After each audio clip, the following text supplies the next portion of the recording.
எல்லோருக்கும் வணக்கம். இலங்கை நிர்வாக சேவை வரையறுக்கப்பட்ட போட்டி பரீட்சைக்கான 2025 அக்டோபர் மாத வழிகாட்டல் செயலமர்வு தொடரில் பொது நிர்வாகத்துடன் தொடர்புபட்ட விடய ஆய்வு ஒன்று. இன்றைக்கு மூன்றாவது செயலமர்வுகளை சந்திக்கிறோம். நாங்கள் 2023ஆம் ஆண்டு நடைபெற்ற முகாமைத்துவ சேவை உத்தியோகத்தர் சேவையில் உள்ளவர்களுக்கான அதிசிறப்பு தரத்துக்கு ஆட்சேர்ப்பு செய்வதற்காக நடாத்தப்பட்ட வரையறுக்கப்பட்ட போட்டி பரீட்சையினுடைய நிதி நடைமுறைகள் அல்லது பொது நிதி நிர்வாகம் தொடர்பான வினாத்தாளினுடைய உதவியோடு இந்த செயலமர்வு தொடர்ச்சியாக பேசி வருகிறோம். இப்போ இன்றைக்கும் அதே வினாத்தாளினுடைய நாங்கள் ஏற்கனவே பார்த்த வினாக்களினுடைய தொடர்ச்சியாக இன்றைய கலந்துரையாடலை நடத்த திட்டமிடப்பட்டிருக்கிறது. என்னுடைய ஞாபகம் சரியாக இருந்தால் நாங்கள் இதில் இருக்கக்கூடிய 8 வினாக்களை பார்த்து நிறைவு செய்திருக்கிறோம்.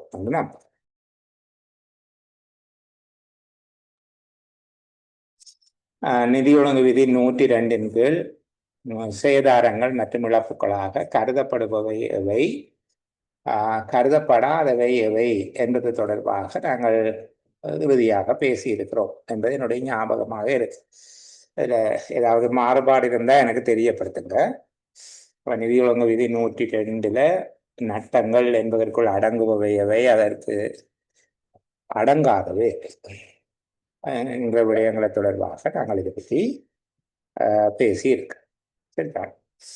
இதனுடைய தொடர்ச்சியாக நான் நிதி ஒழுங்கு விதி 103 பேசுவதற்கு முன்பாக ஒரு வசதி கருதி இந்த வினாத்தாளில் கேட்கப்பட்ட கேள்வி நிதி ஒழுங்கு விதி 104 அது தொடர்பாக பேசிய பிறகு இடையில் ஒரு 103 ஞாபகப்படுத்துகிறேன். அதற்கு ஒரு நோக்கம் இருக்கு.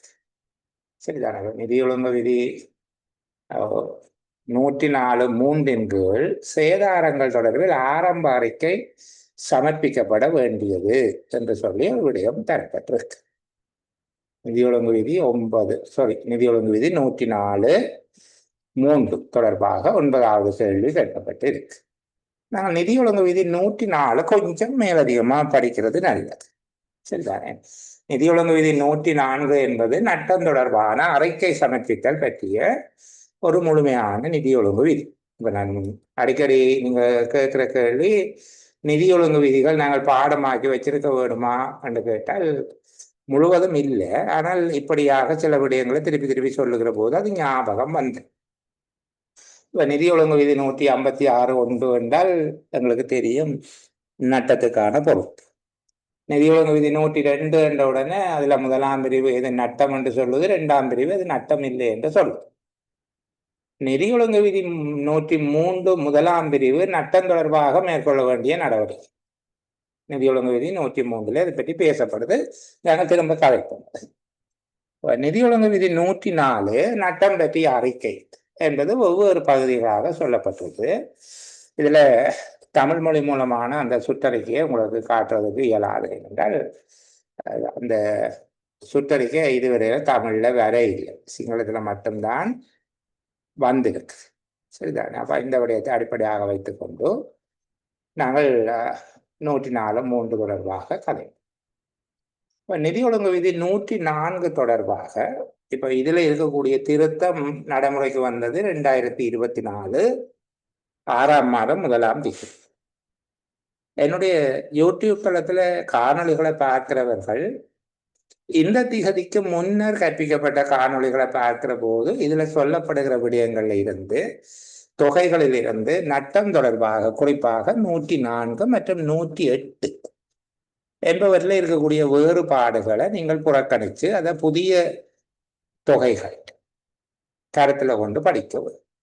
பெரும்பாலும் என்னுடைய தேடலை கட்டிய வகையில அதுல இருக்கிற தவறான விடயங்களை நான் நீக்கிவிட்டேன். ஆனாலும் இங்கேனும் இருக்கிறேன் சில விடயங்களை நான் இடையில பேசுகிற போது ஏதேனும் இந்த விடயங்கள் தொடர்பாக பேசப்பட்டிருக்கலாம். அப்படி நான் அதை நீக்கிறதாக இருந்தால் 600 வீடியோவையும் இருந்து பார்க்கணும். அதில் கிரகித்தல் மற்ற தவிர்த்தாலும் ஒரு 300 வீடியோ பார்க்க போகும். இப்போ அதனால ஏதாவது மட்டுப்பாடுகள் இருந்தால் நீங்க பார்த்து கொள்ள வேணும். 2024 6ஆம் மாதம் 1ஆம் தேதிக்கு முந்தைய நட்டம் பற்றிய காணொளிகள் நிதி ஒழுங்கு விதி 104 அல்லது 108 தொடர்பாக பேசப்பட்டிருந்தால் இதுல இருக்கக்கூடிய தொகைகளோட அது ஒத்து வருகிறதா அதை பார்த்துக்கொள்வது உங்களுடைய பொறுப்பு. சரி, அப்ப நான் இப்ப நிதி ஒழுங்கு விதி 104க்குள்ள போகிறேன். சரிதானே? முதலாவது விடயம், நட்டம் அல்லது சேதம் ஒன்று ஏற்பட்டவுடன்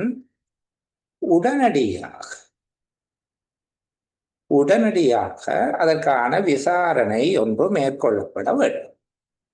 104(1) ஆனா சொல்லுகிற விடயம் அதான். சரிதானே? நட்டம் ஒன்று ஏற்பட்டவுடன் அது தொடர்பாக உடனடியாக அது பற்றிய விசாரணை ஒன்று மேற்கொள்ளப்படுதல் வேண்டும். அவ்வாறு விசாரணை செய்வதனுடைய நோக்கம் என்ன என்கிற விடயத்தை நாங்க பார்க்கிறோம். ஒன்று, நட்டத்தின் தன்மை.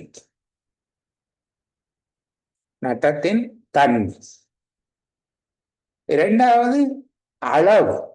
நட்டத்தினுடைய அளவு என்று சொல்லுகிறது எங்க பிரமாணி என்று போடுகிறார்கள். அது அளவு என்கிறது எண்ணிக்கை அல்லது பெறுமதி அல்லது ரெண்டும். சரிதானே? முதலாவது நட்டத்தினுடைய தன்மை என்றால் சேதமா அல்லது முழுமையான இழப்பா, இப்படியாக பார்க்கிறது. நட்டத்தினுடைய தன்மை, நட்டத்தின் அளவு. இந்த அளவு என்கிறத நீங்க பிராக்கெட்டுக்கு போட வேணும். எண்ணிக்கை, பெறுமதி அல்லது இரண்டும். நட்டத்திற்கான காரணம்,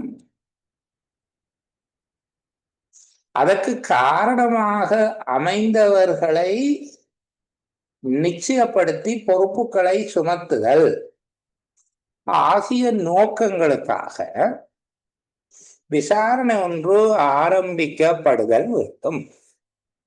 அப்ப நட்டம் பற்றிய விசாரணையின் நோக்கம் என்று சின்ன கேள்வியாக உங்கள்கிட்ட கேட்டார். அதுக்குள்ளே 2 புள்ளி கொடுப்பார்கள், எண்ணி படிக்கவும். நட்டம் அல்லது இழப்பு ஒன்று.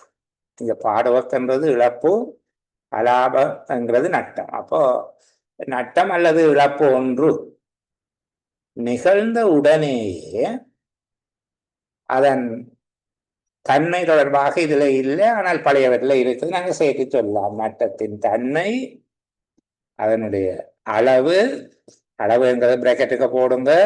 எண்ணிக்கை, பெறுமதி அல்லது இரண்டும், அதை பிராக்கெட்டுக்கு போடுங்க. மற்றும் காரணம், நட்டத்துக்கான காரணம், நட்டத்துக்கு காரணமான உத்தியோகத்தர் அல்லது உத்தியோகத்தர்களுடைய விவரம், அல்லது நட்டத்துக்கு காரணமானவர்களை தீர்மானித்தல் ஆகிய நோக்கங்களுக்காக, நட்டத்துக்கு பொறுப்பானவர்களை நிச்சயித்துக் கொள்ளுதல் என்று போட்டாலும் சரி, என்பவற்றுக்காக விசாரணை மேற்கொள்ளப்படுதல் வேண்டும். சரி, அடுத்தது விசாரணை குழுவை அமைத்தல் தொடர்பான ஏற்பாடுகள் என்ன என்று சொல்லி எங்கள்கிட்ட கேட்பார்களாக இருந்தார். அங்க கேட்கப்பட்டது வேற, நாங்கள் இதுல கொஞ்சம் கூட விஷயம் சொல்லிக் கொண்டு வருகிறோம்.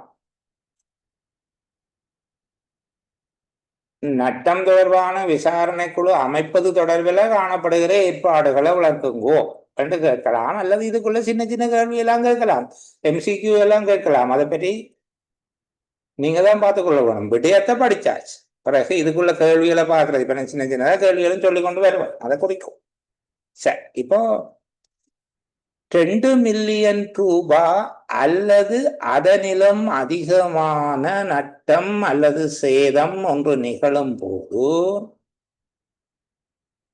முதலில் பிரதான கணக்கீட்டு உத்தியோகத்தர் ஒருவரால் விசாரணை குழு நிறுவப்பட்டு தாமதமின்றி விசாரணைகள் ஆரம்பிக்கப்பட வேண்டும்.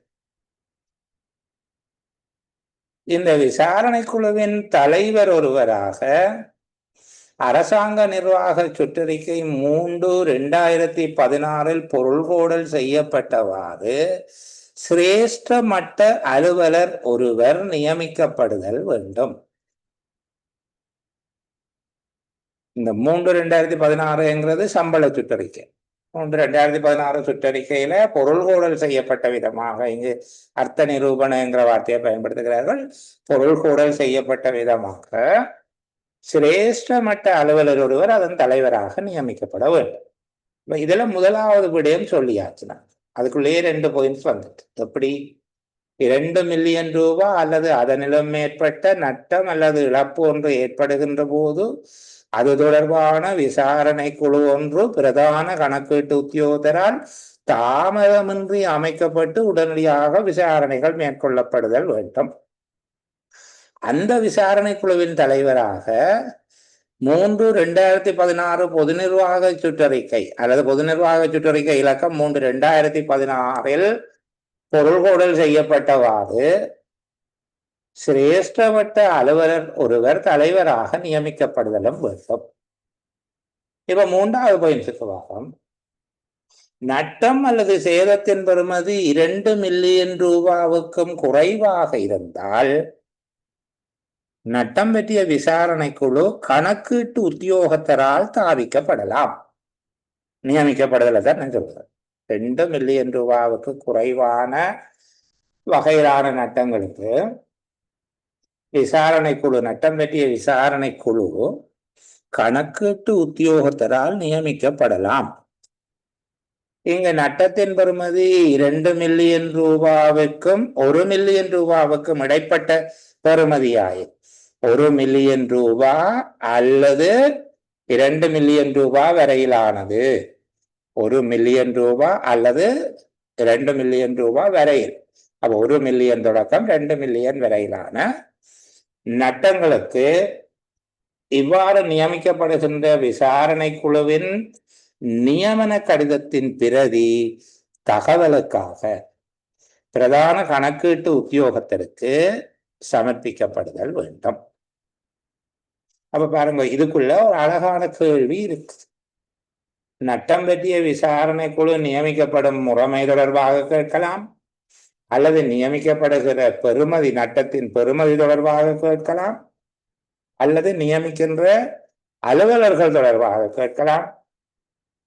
அதுக்குள்ள இன்னும் நுணுக்கமாக கணக்கீட்டு உத்தியோகத்தால் நியமிக்கப்படும் நட்டம் பற்றிய விசாரணை குழுவின் நியமன கடித பிரதி பிரதான கணக்கீட்டு உத்தியோகத்திற்கு அனுப்பி விலக்கி வைக்கப்பட வேண்டிய சந்தர்ப்பம் என்று கேட்கலாம்.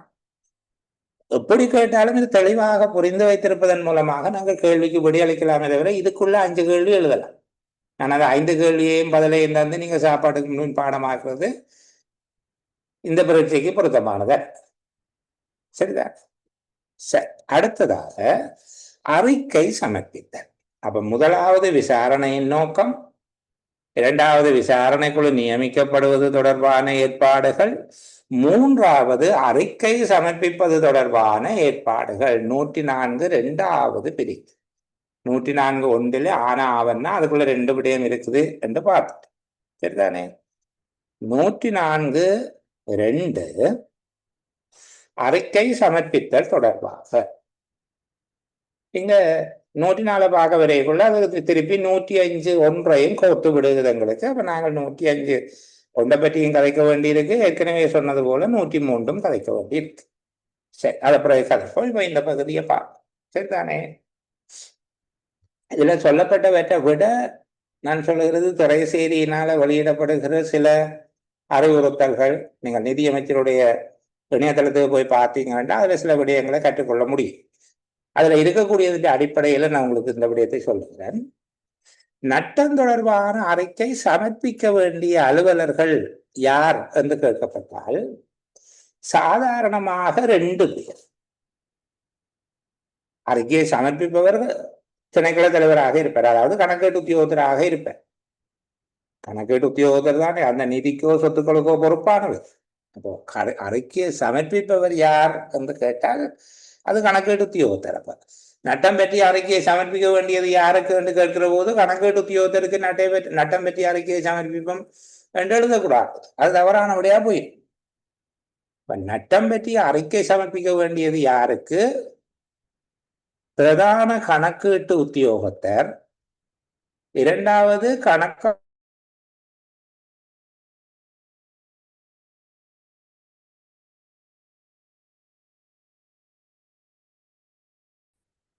நட்டம் ஒன்று நிகழ்ந்தால் நட்டம் பற்றிய அறிக்கையை சமர்ப்பிக்க வேண்டும். நட்டம் பற்றிய அறிக்கையை சமர்ப்பிக்க வேண்டிய அலுவலர்கள் என்று கேட்கப்பட்டால், அல்லது நட்டம் பற்றிய அறிக்கை யாருக்கு சமர்ப்பிக்க வேணும் என்று கேட்கப்பட்டால், முதல் அடிப்படை பதிலை சொல்லுகிறேன், பிறகு முழுமையான பதிலை சொல்லுவேன். அடிப்படை பதில், ஒன்று பிரதான கணக்கீட்டு உத்தியோகத்தர், 2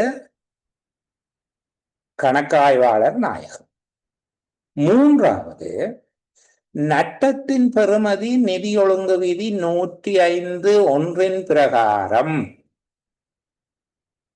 750,000 ரூபாவுக்கு மேற்பட்டது எனில் அறிக்கையின் பிரதி ஒன்றை திரைசேரியின் பொது நிதி திணைக்களத்தின் பணிப்பாளர் நாயகம் அவர்களுக்கு அனுப்பி வைத்தல் வேண்டும். திரைசேரிக்கு அனுப்பி வைக்க வேண்டும். மாபாண்டாக அறையாண்டு போட்டிருக்காங்க திரைசேரி, அது திரைசேரியின் பொது நிதி திணைக்களத்துக்கு அனுப்பி வைக்க வேண்டும். நாங்கள் இன்னும் அழகாக எழுதுவோம், திரைசேரியின் பொது நிதி திணைக்கள பணிப்பாளர் நாயகம் அவர்களுக்கு அனுப்பி வைக்க வேண்டும். இவர் நட்டம் அறிவிக்க வேண்டியது 3 பேர். இதன் முழுமையான பதில். அதாவது 3வது நபர் எப்ப இதுக்குள்ள என்ன பண்ணுவார் என்றால், நட்டத்தின் பெறுமதி, நட்டத்திற்காக அறவீடு செய்யக்கூடிய பெறுமதி 750,000 ரூபாவுக்கு மேற்படுமாக இருந்தார். நாங்கள் அறவிடக்கூடிய உச்ச பெறுமதி என்று சொல்லுவதற்கு பதிலாக SLA சொல்லுகிறோம். அப்ப நாங்கள் எப்படி சொல்லணும்? நிதி ஒழுங்கு விதி 105(1) பிரகாரம் நட்டத்தின் பெறுமதி 750,000 ரூபாவுக்கு மேற்படுமாக இருந்தால் அதன் பிரதி ஒன்றை திரைசேரிக்கு பிரேக்கெட்டுக்கு எழுதணும், பணிப்பாளர் நாயகம் பொது நிதி திணைக்களம் அவர்களுக்கு அனுப்பி வைத்தல் வேண்டும். சரிதானே? அடுத்த கேள்வி, இதுக்குள்ள இன்னொரு கேள்வி இருக்கு. அறிக்கை சமர்ப்பிக்க அவசியமற்ற நட்டங்கள் எவை? அறிக்கை சமர்ப்பிக்க அவசியமற்ற நட்டங்கள் எவை? இதனுடைய கருத்து, திணைக்கள தலைவரோ அல்லது நிறுவன தலைவரோ அந்த விடயத்தை கையாண்டு கொள்ள முடியும். மேலே சொன்னவர்களுக்கு அறிக்கையை கொடுக்க வேண்டியது இல்லை. எவ்வாறான சந்தர்ப்பங்களில் நீங்கள் அறிக்கை கொடுக்க அவசியம் இல்லை? இதை நாங்கள் ஏற்கனவே இருக்கிற தமிழினுடைய உதவியோட பார்க்க.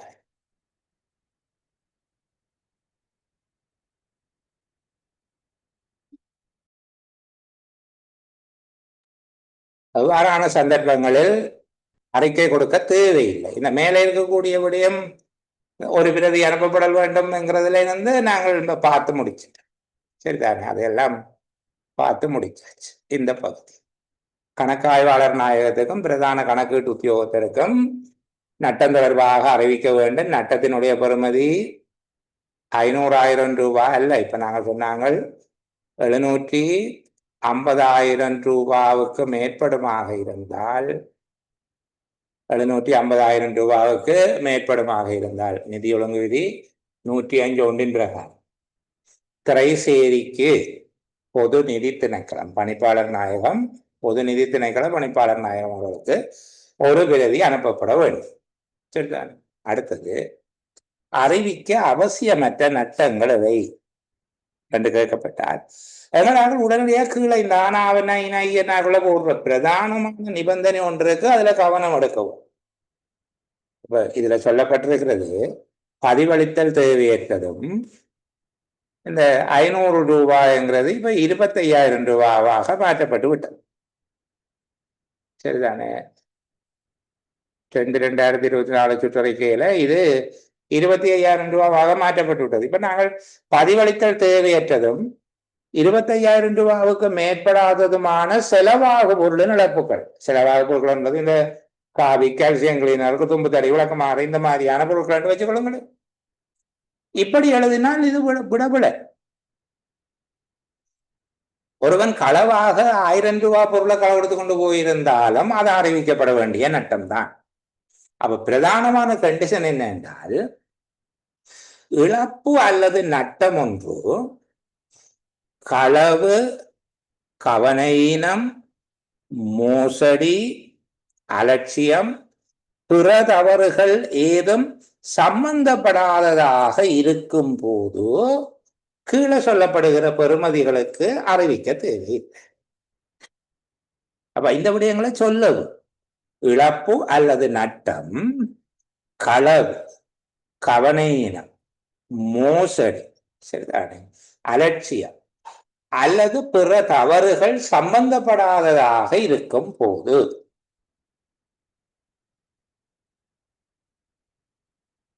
கீழ்வரும் தவறுகளை அறிவிக்க தேவையில்லை. இது முக்கியமா சொல்லணும், ஹைலைட் இதுதான் மகுடம், சரிதானே, இதை முக்கியமா சொல்லணும்.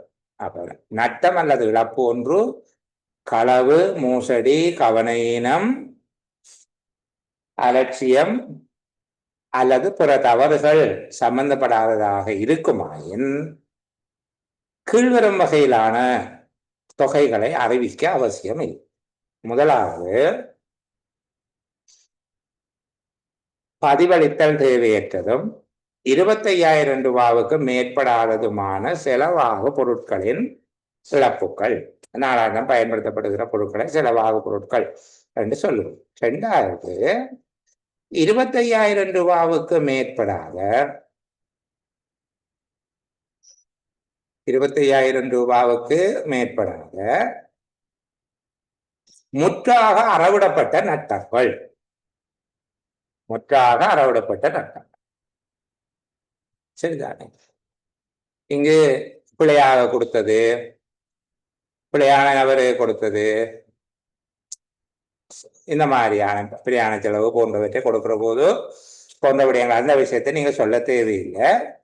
இப்ப இங்கு 25,000 ரூபாய்க்கு மேற்படாததும் முற்றாக அறவிடப்பட்டதுமான நட்டங்கள்.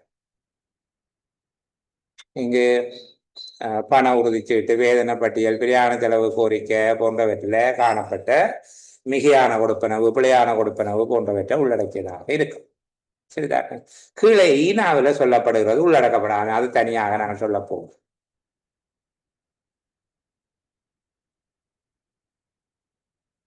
காசு, பயணச்சீட்டுகள், பயணச்சீட்டுகள் என்ற அந்த டிக்கெட், பிரவேச சீட்டுகள், முத்திரைகள், அதாவது கொடுத்து காசு வேண்டக்கூடியது அல்லது காசுக்கு சமனானது. காசு, முத்திரைகள், பயணச்சீட்டுகள், பிரவேச சீட்டுகள் என்று சொல்ற, பிரவேச சீட்டு வர பயணச்சீட்டு வர. இப்போ ஒரு இடத்தை மிருக காட்சிசாலை போறதுக்கு ஒரு டிக்கெட்டை கொடுக்கறது பிரவேச சீட்டு, பஸ்ஸில் ட்ரெயினில் போகிற போது கொடுக்கறது பயணச்சீட்டு, எல்லாம் டிக்கெட் என்று தான் சொல்றோம் நாங்கள். ஓகே, பயணச்சீட்டுகள் அல்லது பிரவேச சீட்டுகள், முத்திரைகள் முதலியவற்றில் வரும் குறைவுகள், அந்த குறைவு உடனடியாகவே உத்தியோகத்தரால கொடுக்கப்பட்டிருந்தால், இதுல ஒரு வித்தியாசம் இருக்குது. ஒவ்வொரு நாளும் சரிபார்க்கப்படுகிற இடமாக இருந்தால் 25,000 ரூபாய், நாளாந்தம் நாளாந்தம் சரிபார்க்கப்பட்டு அன்றைக்கே அவரெல்லாம் கொடுத்துட்டார். ஏன்னா 25,000 ரூபாய், நான் தவறுதலா 15,000 எழுதிட்டேன், 25,000 ஆக்குறேன்னா 25,000 ரூபாய், சரியா. நாளாந்தம் செவ்வாய் பார்க்கப்படும் இடங்களில் 25,000 ரூபாய். நாள்தோறும் செவ்வாய் பார்க்கப்படாத இடங்களாக இருந்தால் 15,000 ரூபாவுக்கு மேற்படாதவை. இவ அறிவிக்க தேவையற்ற நட்டங்கள். அறிவிக்க தேவையற்ற வேண்டாம், ஏற்கனவே சொன்னது போல பிரதான கணக்கெடு உத்தியோகத்தர், கணக்காய்வாளர் நாயகம் போன்றவர்களுக்கு அறிவிக்க தேவையில்லை. ஆனால் பிரதான நிபந்தனை தொகை மட்டும் அல்ல, இந்த தொகையும் பொருந்தோனும், சரிதானே. ஏற்கனவே நான் சொன்னது போல களவு, கவனீனம், மோசடி, அசட்டை, பிற தவறுகள் போன்றவை சம்பந்தப்படாதவையாக இருக்க வேணும். அப்படி என்றால் அறிவிக்க தேவையில்லை. அவையிட்ட உடனடியாக அறவிட்டிருந்தா மட்டும், உடனடியாக அறவிடப்பட்டிருக்க இப்படியானவை சொல்ல தேவை, சரியா. இந்த விடயங்களை திருத்தி ஒருக்கா பார்த்துக்கொள்ள வேணும். இப்போ எங்கள்கிட்ட கேள்வி இங்க 4வது கேள்வி அப்படித்தானே கேட்டவர்.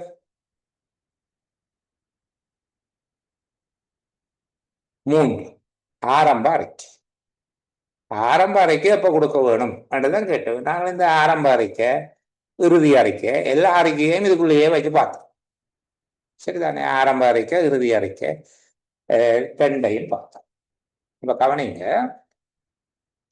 தொடக்க அறிக்கை என்று சாதாரணமாக தரப்பட்டாலே நீங்கள் என்னத்தின் தொடக்க அறிக்கை என்று அங்க பரீட்சை மண்டபத்தில் மேற்பார்வையாளராக நிற்கிற அவரை கூப்பிட்டு வச்சு கேட்கிறீங்க.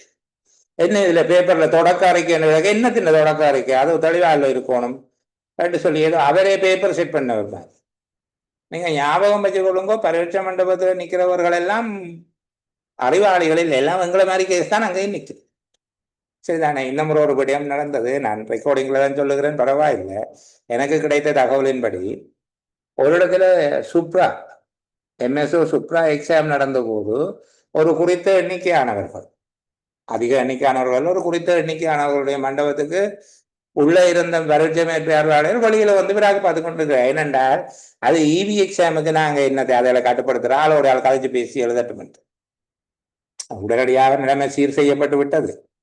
அவருக்கு எதிர்காலத்துல பரீட்சை கடமைகள் கையளிக்கப்பட மாட்டாது என்று சொல்லி சொல்லப்பட்டிருக்கு பரீட்சைகள் திணைக்களத்தில். ஆனால் எந்த அளவுக்கு புத்திசாலிகள் அங்கே இருப்பினம்ங்கிறத வச்சு கொண்டுதான் உங்களுக்கு சொல்லுறேன். நீங்க அப்புறம் அவைய கூப்பிட்டு என்ன தொடக்க அறிக்கை நடக்க, என்ன தின்ன தொடக்க அறிக்கை என்று கேட்டால் அது சொல்ல பள்ளிக்கூடம் தொடங்கின அறிக்கை என்று சொல்லும். சரியா?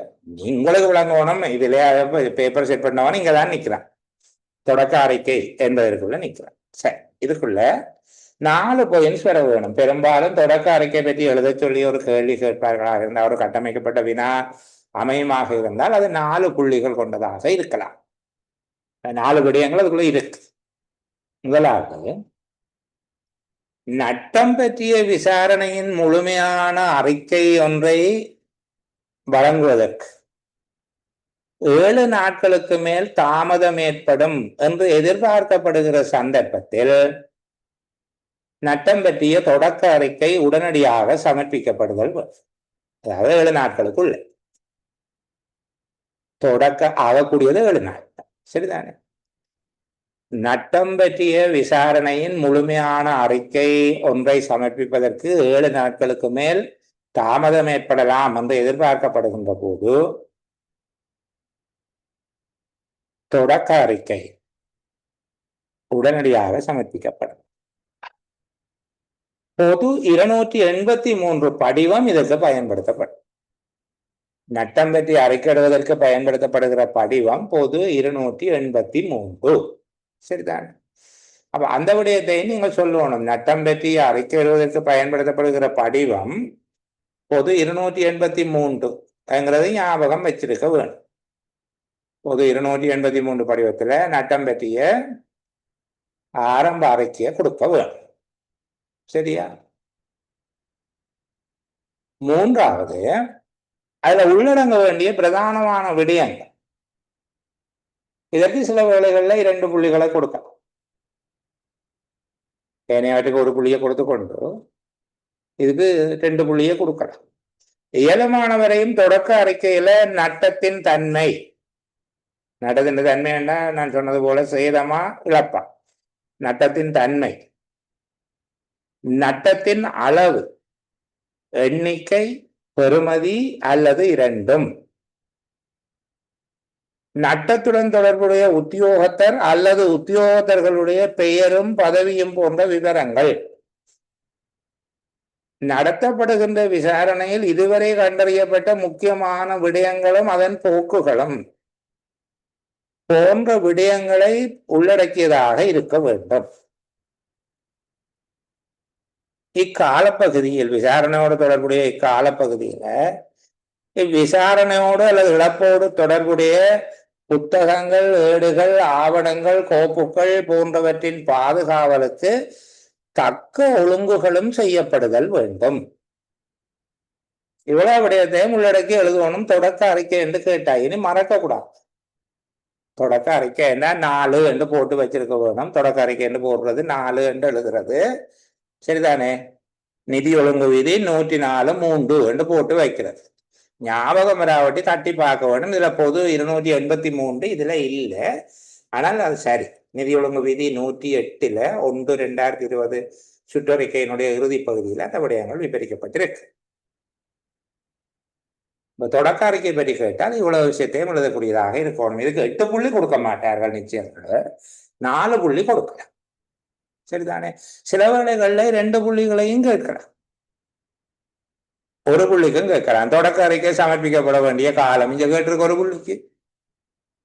தொடக்க அறிக்கை சமர்ப்பிக்க வேண்டிய காலம் ஒரு புள்ளிக்கு தானே கேட்டிருக்கு. இதுல 9வது கேள்வி ஒரு புள்ளிக்கு கேட்டிருக்கு.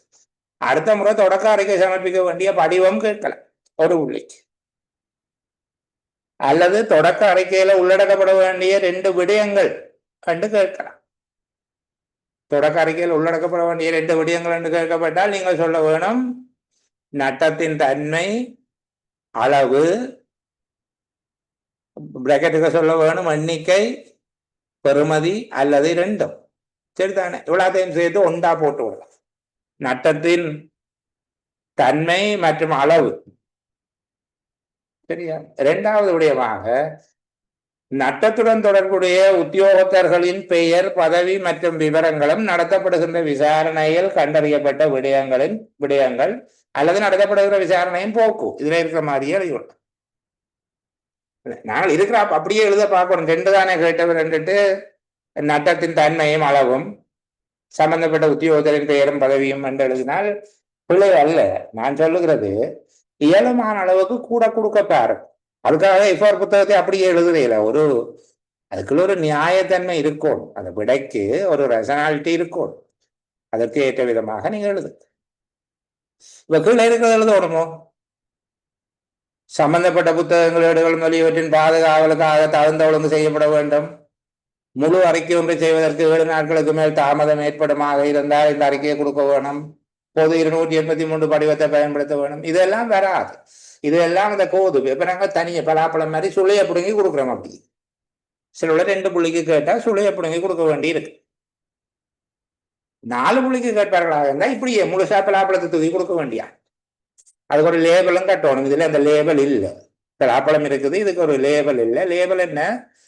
பொது 283 படிவத்தில் சமர்ப்பிக்கப்பட வேண்டும் என்கிற லேபலையும் ஒட்டி போட்டு கொடுத்து விட்டா சரி, ஒரு குறையும் சொல்ல முடியாது. சரியா? சரி, தொடக்க அறிக்கையோட அதிகம் நான் நேரத்துவினை கிடைத்த இல்லை. அடுத்த பகுதிக்கு உங்களை கூட்டிக் கொண்டு போகும். அடுத்தது முழு அறிக்கை, முழுமையான அறிக்கை. அப்ப முழு அறிக்கை என்று கேட்டாலே நட்டம் பற்றிய விசாரணையின் முழுமையான அறிக்கை என்று புரிந்து கொள்ள வேணும். சரிதானே? அப்போ நட்டம் பற்றிய விசாரணை நடத்தப்பட்டதன் பின்னர் இந்த அறிக்கையானது நட்டம் நிகழ்ந்த திகதி அல்லது நட்டம் நிகழ்ந்தது கண்டறியப்பட்ட திகதியிலிருந்து 3 மாத காலப்பகுதிக்கு விஞ்சாத காலப்பகுதிக்குள்ள கொடுக்கவும். இப்ப நட்டம் பற்றிய விசாரணை நடத்தப்பட்டதன் பின்னர் நட்டம் நிகழ்ந்த திகதி அல்லது நட்டம் நிகழ்ந்தது கண்டறியப்பட்ட திகதியிலிருந்து 3 மாதங்களுக்குள் நட்டம் தொடர்பான முழு அறிக்கை சமர்ப்பிக்கப்பட வேண்டும். இதற்கு பொது 284 படிவம் பயன்படுத்தப்பட வேண்டும். இதற்கு பொது 284 படிவம் பயன்படுத்தப்பட வேண்டும். நட்டம் பற்றிய அறிக்கை, நட்டம் பற்றிய முழுமையான அறிக்கை கீழ்வரும் விடயங்களை உள்ளடக்கியதாக இருக்க வேணும் என்று சொல்லி போட்டு இந்த விடயங்களை நீங்க எழுதவும். இதுக்குள்ள ஒரு 11 விடயம் பெறும். இயலுமான அளவுக்கு 11ஐயும் சொல்ல முடியுமா என்று இடம் ஞாபகப்படுத்தி பார்த்தவும். சரிதானே? கடந்த 2 பரீட்சைகளில் நட்டம் தொடர்பாக வினாக்கள் வர இல்லை. எல்லோரும் பெரும்பாலும் பரீட்சைகளை எதிர்பார்க்கிற ஒரு பகுதி நட்டம். இது எல்லா அலுவலர்களுக்கும் கிளியரா இருக்க வேண்டும் என்று எதிர்பார்க்கப்படுது. இப்போது இந்த பகுதிகள் ப்ரொக்யூமெண்ட், சரிதானே, பொருகை தொடர்பாக அதிகமான அறிவை அவர்கள் எதிர்பார்க்கிறார். நீங்க கொஞ்சம் கவனமா இந்த 11 விஷயம் நினைச்சால் வரும், பெரிய கஷ்டம் இல்லை. சரிதானே? முதலாவது விடயம் என்னன்னா, இழக்கப்பட்ட சொத்தினுடைய கொள்விலை அல்லது அதன் பெறுமதி. இழக்கப்பட்ட உடைமையின் மொத்த மூல விலை. மூல விலை என்றது பில்லில் இருக்கிற பெறுமதி. சரிதானே? Original price. இழக்கப்பட்ட உடைமையின் மொத்த மூல விலை. சிலருக்கு விலை இருக்காது. இப்ப காசு கட்டா தொலைஞ்சு போயிருந்தா அதுக்கு விலை இருக்குமோ, அதன் பெறுமதி, தொலைஞ்ச காசுன்ற பெறுமதி. பணம், முத்திரை, காசுல காசு கட்டளை, தபால் கட்டளை, வங்கி ஆணை போன்ற பணம் அல்லது பணத்துக்கு சமமான ஆவணங்களாக இருந்தால் அவற்றின் பெறுமதி. இழக்கப்பட்ட உடைமையின் மூல விலை அல்லது பணம், முத்திரை போன்றவையாயின் அவற்றின் பெறுமதி எவ்வளவு வந்து பார்க்கும். அதனுடைய வாங்கின விலை என்ன அல்லது தொலைக்கப்பட்ட பொருளின் பெறுமதி என்ன. இரண்டாவது, சொத்துக்களாக இருக்கிற போது இரண்டாவது விடயம். பணம் தொலைஞ்ச இரண்டாவது விடயம் பெறா. இழக்கப்பட்ட நேரத்தில் உடைமையின் அன்னளவான அல்லது மதிக்கப்பட்ட பெறுமதி என்று வருமோ? காசு 100,000 ரூபாவது தொலைஞ்சு போட்டாருண்டா பிறகு இழக்கப்பட்ட நேரத்தில் அது எவ்வளவு மதிக்கப்பட்ட என்று கேட்கலாமோ? அப்ப பொருத்தமாக இருக்கணும். அங்க ரிப்போர்ட் எழுதியக்குள்ளதான் அந்த விடயம். சரிதானே? சில வேளை உங்கள்கிட்ட ஒரு பிரச்சனை இருக்கிற சில்லேசாக்கள்கிட்ட ஒரு சம்பவத்தை சொல்லி போட்டு இப்போது அந்த அறிக்கையில நீங்கள் உள்ளடக்க வேண்டிய விடயங்கள் என்று கேட்டால் நீங்க சொத்தை பார்க்கணும் என்ன. சில வேளை 10 நீருரைக்கும் இயந்திரங்களும் 5 விவசாய தெளிகளும் 2 கலப்பைகளும் என்று சொல்லி சொல்லப்பட்டால் பிறகு இழக்கப்பட்ட உடைமையின் மொத்த மூல விலை அல்லது பணம், முத்திரைகள் முதலியவற்றின் பெறுமதி என்று எழுதுனா திருத்துறவனுக்கு தெளிவாக விளங்கும் இது ஒரு மொக்கு பெயர். அங்க பணம், முத்திரை முதலியவற்றின் பெறுமதி எல்லாம் வராது. அப்ப நீங்கள் இழக்கப்பட்ட சொத்துக்களின் மூல விலை என்று எழுத வேணும், அவ்வளவுதான். சரிதானே? இப்ப சில விட பணம் இழக்கப்பட்டதாக வந்தா இரண்டாவது விடயம் வராது. இடத்துக்கு ஏற்றபடி நீங்க எழுத போகிற விடைய தெளிவாக புரிந்து கொண்டு எழுதவும். நான் திரும்ப திரும்ப சொல்லுகிறேன், இனியெல்லாம் சோதனை பாடமாக்கி போட்டு போய் எழுதினார், விளங்கி எழுதினார் உண்டு. ஆனால் விளங்கு, அதுக்குதானே இவ்வளவு நேரம் எடுத்து கதைச்சு கொண்டு. சரியா? இவ்வளவு நேரம் எடுத்து உங்களோட கதைக்கிறது என்னன்னா, நீங்கள் அங்க நேரத்துக்கு விட எழுதுறது. நான் இதுல கூட நேரம் எடுக்கிறது, அங்க நீங்கள் குறைஞ்ச நேரத்துல விட எழுதுறதுக்காக. சரி, கொஞ்சம் வேகமா போ. இழக்கப்பட்ட உடைமையினுடைய மொத்த மூல விலை அல்லது பணம், முத்திரை போன்றவற்றினுடைய பெறுமதி. இரண்டாவது, இழக்கப்பட்ட நேரத்தில் அது அன்னளவான பெறுமதி அல்லது மதிக்கப்பட்ட பெறுமதி. மூன்றாவது, அந்த பொருளுக்கு பதிலாக இழக்கப்பட்டு போச்சு, பொருள் இல்லை, புதுசா ஒரு பொருளை வாங்கி கொண்டு வந்து வைக்கிறதுக்கு இவ்வளவு செலவாகும். ஒரு ஜெனரேட்டரோ தண்ணீர் வைக்கிற மோட்டரோ அரை காட்டி கொண்டு போட்டான். சரிதானே? இரவு நேர காவலாளி அதுக்கு செக்யூரிட்டி கார்டு ஒழுங்கா இருக்கு, அவர்தான் இப்ப இடத்துக்கு பொறுப்பான, அது வேறு. மோட்டர் போட்டான், கொண்டு போட்டான். இப்போ புதிதாக அதே வகையான ஒரு மோட்டரை வாங்கி பூட்டுறதுக்கு ஏற்படுகிற செலவு, அதான் பொருளை பதிலிடுவதற்கான செலவு அல்லது பழுது பார்ப்பதற்கான செலவு. சேதமாக இருந்தால் பழுது பார்ப்பதற்கான செலவு மூன்றாவது. நாலாவது, பொருத்தமான சந்தர்ப்பங்களில் எல்லாம் அதன் இனம், தொகை, வசதிகள் போன்றவற்றை குறிப்பிட வேண்டும். அதுபோல அவற்றுக்காக அறவிடக்கூடிய உச்ச பெறுமதி 105 ஒன்றின் பிரகாரம் அங்க ஒரு கணிப்பீட்டு முறை இருக்கு, அந்த கால்குலேஷன் மெத்தட் நான் உங்களுக்கு சொல்லி தருவேன். 105 ஒன்றின் பிரகாரம் நட்டத்தின் பெறுமதி. அப்போ பொருத்தமான சந்தர்ப்பங்கள் எல்லா நேரத்திலையும் இந்த தொகை இனங்கள் எல்லாம் வராது. நான் சொன்னது போல பணம் தொலைந்திருந்தால் வராது. பொருட்கள் பல ஒன்றுக்கு மேற்பட்ட பொருட்கள் போயிருந்தா என்னென்ன இனத்தை சேர்ந்த எத்தனை பொருட்கள் போயிருக்கு, அவற்றுக்காக அறவிடக்கூடிய உச்ச பெறுமதி என்ன, 105 ஒன்றின் பிரகாரம் அவற்றின் பெறுமதி. நட்டத்துக்கான காரணம், நட்டம் ஏற்பட்டியமைக்கான காரணம், நட்டம் ஏற்படுவதற்கு நேரடியாகவோ மறைமுகமாகவோ காரணமாயிருந்த உத்தியோகத்தர்கள் பற்றிய விவரம். இதுல களவு, கவனஈனம், தவறு, தாமதம் அல்லது வேறு குற்றங்கள் சம்பந்தப்பட்டிருந்தால் அது தொடர்பான விவரம். களவு, கவனஈனம், தாமதம், தவறு அல்லது வேறு, தவறுங்கிறது தவிர்ப்பு, செய்யாம தவிர்த்து விடும், தவிர்ப்பு அல்லது வேறு குற்றங்கள் சம்பந்தப்பட்டிருக்கிறதா என்பது இருக்க வேண்டும். நட்டத்தை அறவிடுவதற்கான ஒரு ரெக்கமெண்டேஷன் இருக்கணும். அங்க நட்டத்தை அறவிடுவதற்கான விதப்புரை எவ்வாறு அறவிடலாம், ஒரே அடியா அறவிடணுமா, கட்டம் கட்டமா அறவிடுறதா, அந்த மாதிரி. அதுபோல ஒழுக்காற்று நடவடிக்கை எடுப்பது பற்றிய விதப்புரையும் அங்க இருக்கும்.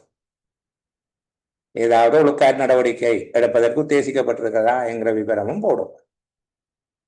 ஆனா இந்த இழப்பு, இந்த நட்டம் ஒரு களவு தொடர்பானதா, களவு, விபத்து எல்லாமே அப்படி வந்துடும். இந்த இழப்பு அல்லது நட்டம் ஒரு நீதிமன்ற வழக்குக்கு உட்பட்டிருக்கிறதா, அப்படியானால் அதன் நிலைமை என்ன? இந்த இழப்பு, இந்த களவு எண்ணிக்கை போட்டிருக்கிறார்கள். உண்மையில சில வேளைகள் அது விபத்து சேதமாகவும் இருக்கலாம். யாரேனும் வந்து அடித்து நொறுக்கி இந்த மாதிரி வந்திருந்தால் அதுவும் போலீஸ் கேஸ் தான். சரிதான். அப்போ அந்த இழப்பு, இந்த இழப்பு அது களவு சேதம் போன்ற எல்லாமே இந்த இழப்பு ஒரு நீதிமன்ற வழக்குக்குட்பட்டதா? அப்படியானால் அதன் முடிவு என்ன? நட்டம் தொடர்பாக உத்தரவாத நிறுவனம் அல்லது கம்பெனி, காப்புறுதி நிறுவனம், வங்கி போன்றவற்றின் கீழ் அறவிடக்கூடிய தொகைகள் உண்டா? அப்படியாயின் எவ்வளவு? இந்த அசூரன்ஸ், கரண்டி, ஒரண்டி, இன்சூரன்ஸ் எல்லாம் சொல்லுவோம் தான்.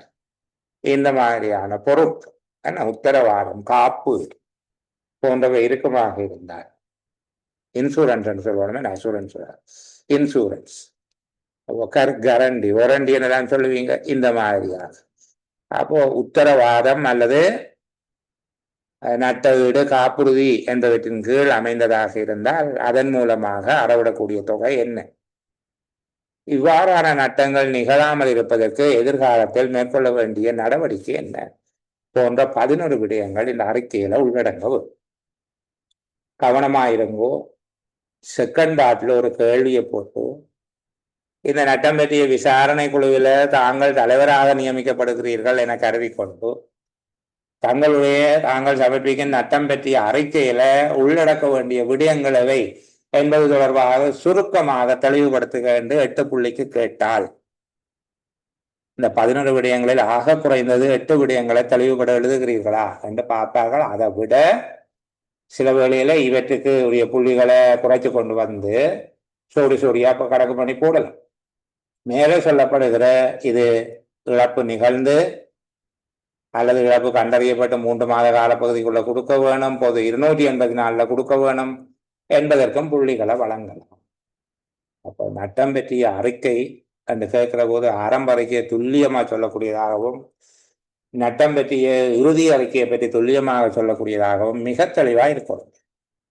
சரிதானே? நான் திரும்ப திரும்ப உங்களுக்கு இதை கற்பது என்பதை தாண்டி எப்படி கற்க வேணும் என்பதை சொல்லித் தருகிறது தான் என்னுடைய நோக்கமாக. இப்படி படிக்க வேணும். சரி, அப்ப இந்த அளவோடு ஒரு சின்ன இடைவேளை ஒன்று எடுத்துக்கொண்டு நாங்கள் தொடர்ந்து பேசுகிறோம். சரி, நாங்கள் தொடர்ந்து பேசலாம். அதுக்கு முன்பாக ஒரு விடயம். கடந்த செயலமர்வுகள் இந்த கிளவுட் ரெக்கார்டிங் லிங்க் அனுப்பியிருந்தது. சில பேர் அந்த பாஸ்வேர்ட், சில பேர் எல்லாம் 2 பேர் அந்த பாஸ்வேர்டு ஓப்பன் ஆகுதில்லை, அதை வாசிக்க கிடைக்குதில்லை, அதை பார்க்க கிடைக்குதில்லை, அதில் நெருக்கீடு இருக்குது அப்படின்னு சொல்லியிருந்தார்கள். சில வேளை அவையில ஜூம் அப்டேட் அப்படி எதுவும் பிரச்சனையோ தெரிய இல்லை. நான் இதை உங்களுக்கு யூடியூப்ல போட்டு ஒரு அன்லிஸ்டட் ஷெடியூல் பண்ணி போட்டு தருவேன். நீங்கள் பார்க்கக்கூடியதா? எனக்கு அதை பொத்தி வைக்க வேணுமென்ற தேவைப்பாடு ஒன்றும் இல்லை. வருகிற பிள்ளைகளுக்கு அதை கொடுக்கலாம் தானே. மற்றது இப்ப நாங்க பார்க்குற விஷயத்தினுடைய ஒரு கோட்பாடு ரீதியான விளக்கம். சில வேளை அதுலேயும் கேள்விகளை சொல்லி தான் கதைச்சிருப்போம். இப்படி ஒரு வினாத்தாளோட நகர்ந்திருக்க மாட்டோம். அந்த பகுதிகள் இணையதளத்துல யூடியூப் சேனல்ல இருக்கு. நீங்கள் அதை போய் பார்க்கலாம். அப்படின்னா என்னுடைய யூடியூப் சேனல் பேரை கொடுத்து தேடினீங்கன்னா அந்த சேனல் வரும்.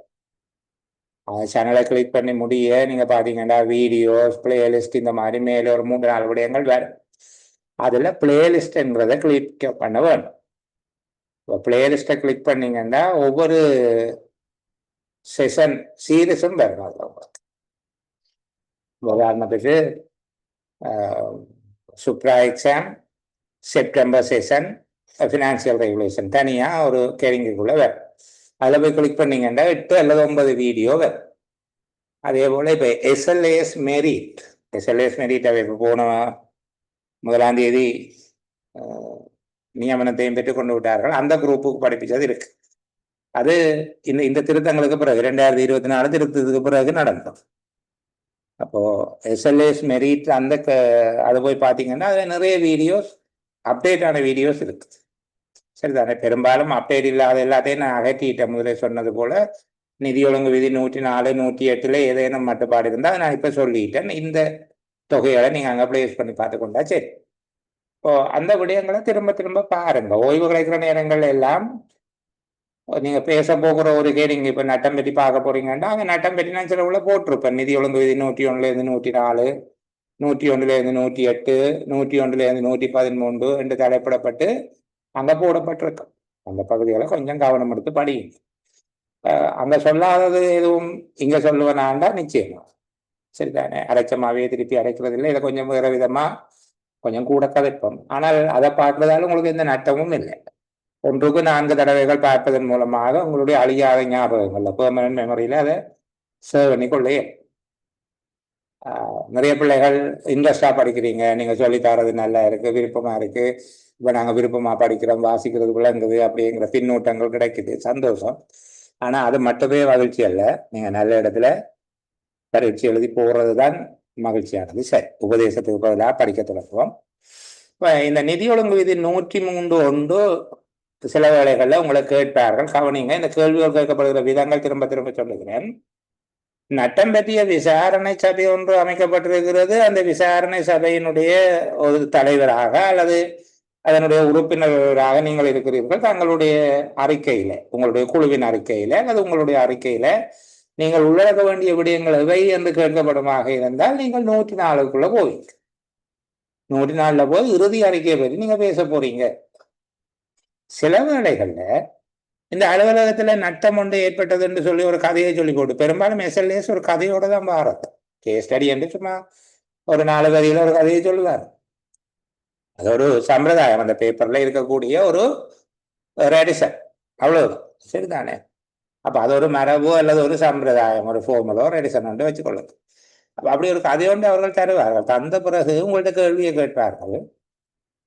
இப்போது அந்த இழப்பு ஒன்று ஏற்பட்ட கதையை சொல்லி போட்டு, இழப்பு ஏற்பட்டதை தொடர்ந்து அந்த நிறுவனத்தினுடைய தலைவரால் மேற்கொள்ளப்பட வேண்டிய நடவடிக்கைகள் எவை என்று கேட்பார்.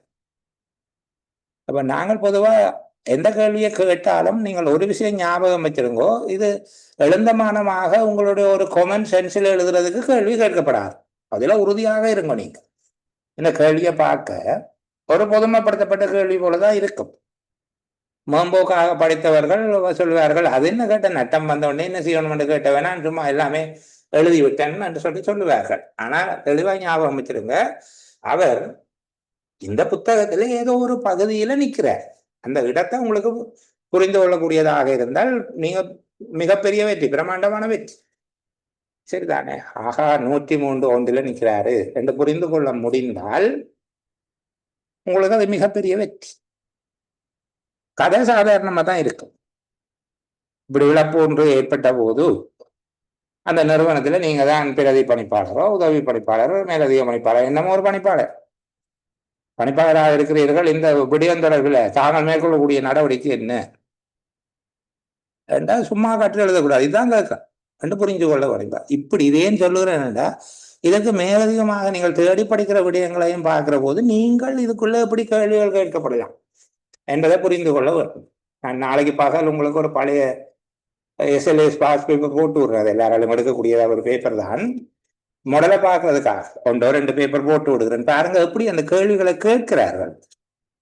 அதை வச்சுக்கொண்டுதான் உங்களால நகர நான் ஏற்கனவே தயாரிக்கப்பட்ட கடந்த மாத சேலம்ல தயாரிக்கப்பட்ட ஒரு நிதி ஒழுங்கு விதிகள் சார்ந்த வினாத்தாலும் பார்க்கப்படாம குறையாக இருக்கு. நிச்சயமா அதை நாங்க பார்ப்போம். சரி, இதுக்குள்ள போகிறேன், சரிதானே. அப்ப நட்டங்கள் ஏற்படும் போது எடுக்க வேண்டிய நடவடிக்கைகளின் சாராம்சம். முதலாவது, தேவையான சந்தர்ப்பங்களில் உரிய அதிகாரிகளுக்கு நட்டம் அறிவிக்கப்படல் வேண்டும். மிக கவனமா இருக்கும். இந்த சொற்கள் எல்லாம் முக்கியமானவை. இப்ப உங்களுக்கு தெரியும், சரியா. ஏன் தேவையான இடத்து என்கிற வார்த்தையை பயன்படுத்துகிறார்கள்? அவசியம் இல்லாதவையாக இருந்தால், அறிக்கையிட அவசியம் இல்லாத நட்டங்களாக இருந்தால் விளங்குது. அதான் அந்த வார்த்தை, தேவையான இடத்துக்கு. அதாவது அறிக்கையிட வேண்டிய நட்டங்களாக இருக்கும் போது மட்டும். அடுத்தது, உரிய அதிகாரிகளுக்கு. இந்த உரிய அதிகாரிகள் 3 பேர் இருக்கிறவன்னு உங்களுக்கு தெரியும். தேவையான சந்தர்ப்பங்கள்ல உரிய அதிகாரி. இப்ப சில வேளையில இந்த 3-2 ஆகும் சந்தர்ப்பத்தை பொறுத்து. 750,000 ரூபாய் குறைவான நட்டம் ஒன்றாக இருந்தால் பிரதான கணக்கீட்டு உத்தியோகத்தரும் கணக்காய்வாளர் நாயகத்தோடையும் சரி, திரைசேரியினுடைய பொதுநிதி திணைக்கள பணிப்பாளர் நாயகத்துக்கு தேவையில்லை. இப்ப தேவையான சந்தர்ப்பங்களில் உரிய அதிகாரிகளுக்கு நட்டம் பற்றி அறிவிக்கப்பட வேண்டும். நிதி ஒழுங்கு விதி 104 நீங்க பிராக்கெட்டுக்குள்ள எழுதலாம். பிரதான கணக்கீட்டு தியோதர் கணக்காய்வாளர் நாயகம் ரூபாய் 750,000க்கு மேற்படுகிற சந்தர்ப்பத்தில் திரைசேரியின் பொது நிதி திணைக்கள பணிப்பாளர் நாயகம் அல்ல பொது நிதி திணைக்களத்துக்கு. சரியா? அப்படி எழுதுனா வாசிச்சவர் அப்படியே விலவலத்து போக அந்த பிள்ளைக்கு எல்லாம் தெரிஞ்சிருக்கும். சரியா? எல்லாம் தெரிஞ்சிருக்கு என்று சொல்லி அப்படியே புள்ளிய கொடுப்பேன். இந்த சொற்களோடு நாங்கள் பரிச்சயமானவர்களாக இருக்கணும். இது ஒரு சட்ட ரீதியான மொழி. இதுல இருக்கிற எந்த வார்த்தையுமே தேவையில்லாம போட மாட்டேன். தேவையான இடத்து என்பதற்கு ஒரு காரணம் இருக்கு. இப்ப உங்களுக்கு புரிந்து கொள்ள முடியும். இதை போய் இபி எக்ஸாம்காரரு சொல்லிக் கொடுக்குறீங்க. உங்களுக்கு மட்டும்தான் இதை பேசல. தேவையான சந்தர்ப்பத்துல உரிய அதிகாரிகளுக்கு நட்டம் தொடர்பாக அறிவிக்க வேண்டும். குறித்த சில வகையான நட்டங்களுக்கு, உதாரணமாக களவு, மோசடி, விபத்து போன்ற சந்தர்ப்பங்களில் குறித்த பிரதேசத்துக்குரிய போலீஸ் நிலைய பொறுப்பதிகாரிக்கு அறிவிக்க வேண்டும். நாங்க போலீஸுக்கு அறிவிக்கணும்ன்றதுனாலும் போதும். சரிதானே? மூன்றாவது, அப்ப முதல் அறிவிக்கிறது. முதல் அறிவிக்க வேண்டும். நட்டம் நடந்த உடனே அறிவிக்க வேண்டிய அலுவலர்களும் அடுத்த. மூன்றாவது, விசாரணைகள் நடத்தப்பட்டு நட்டத்திற்கான பொறுப்பு யாருடையது என்பது நிச்சயிக்கப்படுதல். இந்த நட்டத்தோடு தொடர்புடைய அலுவலர்கள் அல்லது நபர்கள் யார், விசாரணை நடத்தப்பட்டு நட்டத்திற்கான பொறுப்பு யார் மீது சுமத்தப்படுதல் வேண்டும் என்பது நிச்சயிக்கப்படுதல் வேண்டும். நான்காவது, நட்டத்தோடு தொடர்புபட்ட அல்லது இழப்போடு தொடர்புடைய புத்தகங்கள், பதிவேடுகள், ஆவணங்கள், கோவைகள் முதலியவற்றின் மீது தகுந்த பாதுகாப்பு ஒழுங்குகள் செய்யப்பட வேண்டும். அந்த ஆவணங்கள் விசாரணைக்கு தடையாக அமைந்துவிடும். யாரேனும் சேதப்படுத்தலாம் அல்லது விவரங்களை மாற்றலாம். ஆகவே தொடர்புடைய ஆவணங்கள், பதிவேடுகள், புத்தகங்கள், கோப்புகள் போன்றவை மீது தேவையான பாதுகாப்பு ஒழுங்குகள் செய்யப்பட வேண்டும். நிகழ்ந்த நட்டம் நிதி ஒழுங்கு விதி 110 குறிப்பிடப்பட்டிருப்பதற்கு அமைவாக நட்ட பதிவேட்டில் பதிய வேணும். இப்ப நாங்க இதை படிக்க போக 104 படிக்க போக 103 கோத்து விடுகிறாங்க, 105 கோத்து விடுகிறாங்க. இதை படிக்க போக 110 தொடர்படுத்தி விடுறாங்க. இப்ப நாங்க ஏற்கனவே 108 படிச்சிட்டோம்ன்றபடியால அது வேணும். அப்படியே சரிதான். அப்ப நட்டம் சம்பந்தப்பட்ட நட்ட பதிவேட்டில் பதிய வேணும். இதற்கு பொறுப்பான உத்தியோகத்தர்கள் செலுத்த வேண்டிய தொகைகள் தீர்மானிக்கப்பட்டு அவற்றை அறவிடுவதற்கான நடவடிக்கை எடுக்க வேண்டும். இதை பாருங்க, 105 சொல்லி இருக்கு. அது தொகையை தீர்மானிக்கிறது 105. நட்டங்கள் மீண்டும் ஏற்படாமல் இருப்பதற்குரிய நடவடிக்கை எடுக்கவும். தேவையாக இருந்தால் ஒழுக்கார் நடவடிக்கை எடுக்கலாம். தேவையான சந்தர்ப்பங்கள்ல ஒழுக்கார் நடவடிக்கை எடுக்கலாம். பொருத்தமான சந்தர்ப்பங்கள்ல வங்கி, காப்புறுதி நிறுவனம் அல்லது உத்தரவாத நிறுவனம் ஆகியவர்களிடமிருந்து கிளைம் பண்ண வேணும். உரிமை கோரிக்கை சமர்ப்பிக்கப்பட வேண்டும் அல்ல உரிமை கோரிக்கை தாக்கல் செய்யப்பட வேண்டும். கிளைம் பண்ணி காசு எடுக்கும். சரிதானே? பொருத்தமான இடங்களில் 106, 107 நிதி ஒழுங்கு விதிகளின் கீழ் கணக்கு நடைமுறைகளை ஏற்படுத்த வேண்டும். குறைநிரப்பு ஏற்பாடுகள் செய்யப்படலாம். இதனுடைய அர்த்தம் என்னென்றால், இந்த 106, 107 பணம், முத்திரைகள் போன்றவை களவு போயிட்டால் நிறுவனம் இயங்க முடியாமல் இருக்கும். அப்ப உடனடியாக திரைசேரியிலிருந்து முற்பணமாக பணத்தை பெற்று நடவடிக்கையை தொடர வேண்டும். அதற்கு பின்பாக இந்த விடயத்துல நடவடிக்கை எடுத்து பணம் அறவிடப்படுகிற போது அந்த முற்பணம் சீர் செய்யப்படலாம். ஆனால் உடனடியாக திரைசேரியிடமிருந்து முற்பணம் பெறப்பட வேண்டும். அதுபோலதான் முத்திரை. இப்போ பொருத்தமான சந்தர்ப்பங்களில் 106, 107 நிதி ஒழுங்கு விதிகளுக்கு அமைய கணக்கு நடைமுறைகள் செய்யப்படலாம். தேவை ஏற்பட்டால் குறைநிரப்பு ஏற்பாடுகளும் செய்யப்படலாம். பதிவளித்தல் கட்டளை பிறப்பிக்க. இந்த பதிவளித்தல் என்றால் என்ன, விட்டு விடுதல் என்றால் என்ன என்று நான் இன்றைக்கு உங்களுக்கு விளங்கப்படுத்துவேன். இந்த விடயத்தை நாங்கள் கம்ப்ளீட் பண்ணுவோம். இந்த நட்டத்தோடு சம்பந்தப்பட்ட 101 113 மட்டும் இருக்கிறத இயல்பான வரைக்கும் கம்ப்ளீட் பண்ணி விட்டுருவோம். சரியா? இப்போ பதிவளித்தல் கட்டளை பிறப்பிக்கப்பட வேண்டும். அறவிட தீர்மானிக்கப்பட்ட தொகையில் ஏதேனும் ஒரு பகுதி, அதாவது முழு தொகையும் என்றால் ₹1 கூட அறவிட இல்லை என்ற கருத்து அல்ல. முழு தொகையும் அல்லது தொகை முழுவதும் என்றால் எல்லா காசும் என்பது அல்ல. தீர்மானிக்கப்பட்ட தொகை முழுவதையும் அறவிட முடியவில்லை என்பதன் அர்த்தம் அதுல ஒரு பகுதி அறவிட்டாச்சு, ஒரு பகுதி அறவிடலாம் போச்சு. அப்படி அறவிட முடியாமல் போனால் விட்டு விடுதல் கட்டளை பிறப்பிக்கப்பட வேண்டும்.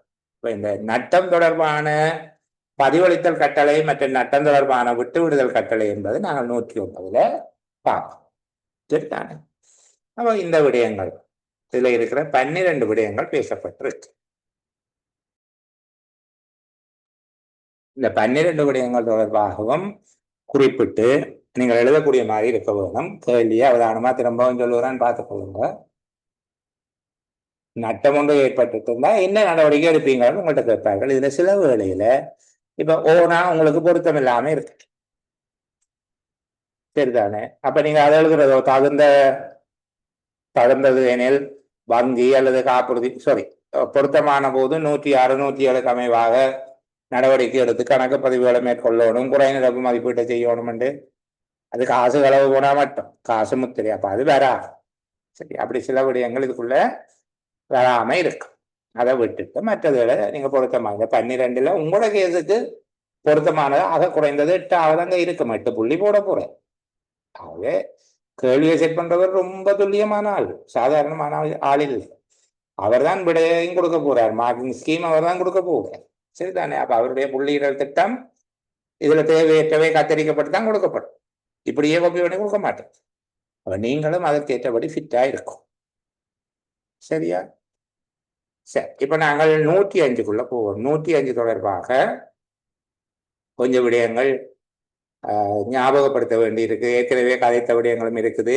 நீங்கள் சளிப்படைய மாட்டீர்கள் என்று நினைக்கிறேன். திரும்ப திரும்ப சொல்லி தருவதன் மூலமாக ஞாபகத்தில் அப்படியே நிற்க வேணும் என்றதுதான் என்னுடைய நோக்கம். சரி, இந்த நட்டத்தை அறவிடக்கூடிய ஆகக்கூடிய பெறுமதியை கணிப்பது, அதாவது நட்டத்துக்கு பொறுப்பான உத்தியோகத்தர் ஒருவர்கிட்ட இருந்து அந்த நட்டத்தின் விதத்துக்கு ஏற்ப என்ன வகையான நட்டம் ஏற்பட்டிருக்கிறது என்பதற்கு ஏற்ப அவர்கிட்ட இருந்து அறவிடக்கூடிய பெறுமதி கணிப்பிடப்படும். ஆகக்கூடிய பெறுமதியை இதை வச்சுக்கொண்டுதான் கணிக்கிறது. ஒரு ஃபார்முலா இருக்கும். இதை விட கூட அறவிட முடியாது. சரிதானே? இதை விட கூட அறவிட இயலாது. இப்ப முதலாவது பணம் அல்லது பணம் போன்ற சாதனங்கள் என்று குறித்து வச்சுக்கொள்வோமே. காசு, காசோலை, காசு கட்டளை, தபால் கட்டளை, வங்கி வரைவு, வேதன கட்டளை முதலியவற்றின் விடயம். அப்ப இது என்ன சொல்லுகிறோம்? காசு அல்லது காசு மாதிரியானவை, பணம் அல்லது பணம் போன்றவை, இவையும் பணம் தான். சரிதான்? காசு, காசோலை, காசு கட்டளை, தபால் கட்டளை, வங்கி வரைவு, வேதன கட்டளைகள் முதலியவை சம்பந்தப்பட்ட உண்மையான நட்டத்தை அறவிட வரும். இதுல மேலதிகமாக ஒன்றும் ஆட் பண்ண தேவையில்லை, குறைக்க தேவை. சரியா? சம்பந்தப்பட்ட உண்மையான நட்டம், அதாவது எவ்வளவு பணம் காணாம போச்சு, சரியா, எவ்வளவு செக்க தொலைச்ச, அந்த பெறுமதியை அவர்கிட்ட அறவிட. இரண்டாவது விற்று பணம் பெறக்கூடியவை, முத்திரைகள், அனுமதி சீட்டுக்கள், பயணச்சீட்டுக்கள் போன்றவை. இது காசு அல்ல. என்ன, இதை வேண்ட வருகிற ஆட்களுக்கு, தேவைப்படுபவர்களுக்கு இதை கொடுத்து பணம் பெறலாம். எல்லாருக்கும் கொடுத்து காசு வாங்கலாம். மேல சொல்லப்பட்டது ஆர்கிட்ட கொடுத்தும் காசு வாங்கும். மிஞ்சி போனா வாங்கிட்ட கொடுத்து காசு வாங்க. ஆனால் ரெண்டாவது வில்லங்கத்தை கொண்டே ரோட்ல வச்சு முத்திரையை கொடுத்து காசு வாங்கிறார். தேவைப்பட்டவர் வந்தா தான் காசு ஆக்கலாம். அப்ப அடுத்தது விற்று பணம் பெறத்தக்கவை அல்லது கொடுத்து பணம் பெறக்கூடியவை. முதலாவது பணம் அல்லது பணத்துக்கு சமமானவை. அப்படி எழுதிட்டு விடக்கூடாது. நான் உங்களுக்கு ஞாபகத்துக்காக சொல்லி கொண்டு வருகிறேன். சரிதானே? பணம் அல்லது பணத்துக்கு சமமானவை என்று எழுதக்கூடாது. அந்த அதிமேதாவியலாரும் பேப்பர் எடுத்து போனா என்ன புதுசா கிடக்க அவன் காசு காசோல் என்று போட்டிருக்கிறான் என்று சொல்லி வட்டி போடுவாங்க. அப்ப நீங்கள் இதுல இருக்கிற மாதிரி எழுதணும். காசு, காசோலை, காசு கட்டளை, தபால் கட்டளை, வங்கி வரைவு, வேதன கட்டளைகள் போன்றவற்றின் விடயத்தில் எழுத வேணும். இரண்டாவது கொடுத்து பணம் பெறக்கூடியவை என்னன்னு சொல்லுகிறேன், நீங்க அதை எழுதக்கூடாது. இதுல இருக்கிற மாதிரி முத்திரைகள், பயணச்சீட்டுகள், பிரவேச சீட்டுகள் போன்றவை. இதற்கு அவற்றின் தோற்ற பெறுமதி, தோற்ற பெறுமதி அதுல ஒரு பெறுமதி எழுதி இருக்கு. இந்த ட்ரெயினுக்கு டிக்கெட் என்ன அந்த சின்ன கட்டை கொண்டு தருவாங்க, அதுல 350 ரூபா என்று எழுதி இருந்தால் 100 தொலைஞ்சு போச்சுன்னா 350 தர 100 35,000 அவர்கிட்ட அறவிட வேண்டியதுதான். சரிதானே? தோற்ற பெறுமதி இல்லாவிட்டால் அதை வழங்குவதால் பெறக்கூடிய ஆகக்கூடிய பெறுமதி. தோற்ற பெறுமதி இல்லை என்று சொன்னால், இப்போ உதாரணத்துக்கு இந்த ரயில்வே ஸ்டேஷன்ல நீங்க சில சிறிய புகையிரத நிலையங்கள்ல போயிட்டு தேர்ட் கிளாஸ்ன்னா அந்த சின்ன டோக்கன் மாதிரி ஒன்று கொடுப்பாரு. Second class first class ticket கேட்பீங்களாக இருந்தால் ஃபர்ஸ்ட் கிளாஸ் புக் பண்ண வேணும், செகண்ட் கிளாஸ் கேட்பீங்களாக இருந்தால் ஒரு ரிசிப்ட் எழுதி தருவார். சரி, அதில் ஒரு செட் துளைஞ்சு போச்சுன்னு வச்சுக்கொள்வோம். சும்மா நான் உங்களுக்கு விளக்கத்துக்காக சொல்லுவேன். அதில் ஒரு செட் துளைஞ்சு போச்சு. இப்போ அதில் பெறுமதி எழுதி இருக்குதோ இல்லை. இப்போது அவர்கிட்ட இருந்து அறவிடக்கூடிய உச்ச பெறுமதி இலங்கையின் ஒரு வழி புகையிரத பயணத்தின் ஆகக்கூடிய டிக்கெட் என்ன செகண்ட் கிளாஸுக்கு அதை அறவிடலாம். உண்மையில அது காங்கேசந்துறையிலிருந்து காலை தெய்வேந்திரமுனை வரையிலான தூரமாக இருக்கும். அதான் ஆகக்கூடிய தூரம். காங்கேசந்துறையில பயணத்தை ஆரம்பித்து ஒருவர் அப்படியே காலை புகையிரத நிலையத்தில் போய் இறங்குவார். இருந்தார் தெய்வேந்திரமுனை வரைக்கும் பயணம் செய்வார். இருந்தால் இலங்கையில் அதிகூடிய புகையிரத பாதை, அதிகூடிய நீளம் கொண்ட புகையிரத பாதை அதுதான். அதுக்கு எவ்வளவு செகண்ட் கிளாஸ் டிக்கெட்டோ அதை அவர்கிட்ட அறவிடலாம். இது புரிதலுக்காக சொல்லுகிறேன். இப்படி எல்லாம் எழுதுறது இல்லை. அப்ப முத்திர பயணச்சீட்டுகள், பிரவேச சீட்டுகள் முதலியவற்றின் விடயத்தில் தோற்ற பெறுமதி, தோற்ற பெறுமதி இல்லாத போது அதை வழங்குவதனால் பெறக்கூடிய ஆகக்கூடிய பணத்தொகை அறவீடு செய்யலாம். மூன்றாவது, அரசாங்க சொத்தின் முழுமையான இழப்பு. அரசாங்க சொத்தின் முழுமையான இழப்பு இல்லாமலே போச்சு பொருள். இப்போ நீங்க புதுசா பொருளை வாங்கி வைக்க போறீங்க. அப்படி புதுசா பொருளை வாங்கி வைக்கிறதுக்கு நாங்க சொல்றது பதிலீட்டு செலவு, பதிலீட்டு பெறுமதி. இழப்பினை வேறொரு புதிய பொருளால் பதிலீடு செய்வதற்கான செலவு. சரிதானே? அதாவது இழக்கப்பட்ட பொருளுக்கு பதிலாக வேறு ஒரு புது பொருளால் அதனை பதிலீடு செய்வதற்கான செலவு. அதற்கான சுங்கத்தீர்வை, அதாவது இறக்குமதி வரி சுங்கத்தீர்வை, நடைமுறையில் உள்ள விற்பனை வரி, இதை சேர்க்கும். அதை விட பதிலீட்டு பெருமானத்தின் கால் பங்கு. இப்போ ஒரு ஜெனரேட்டர் ஒன்று களவு போயிட்டுது, அதனுடைய பெறுமதி 6 லட்சம் ரூபா. புதுசா ஒரு ஜெனரேட்டரை வாங்கி கொண்டு வாரது 6 லட்சம் ரூபா வேணும்.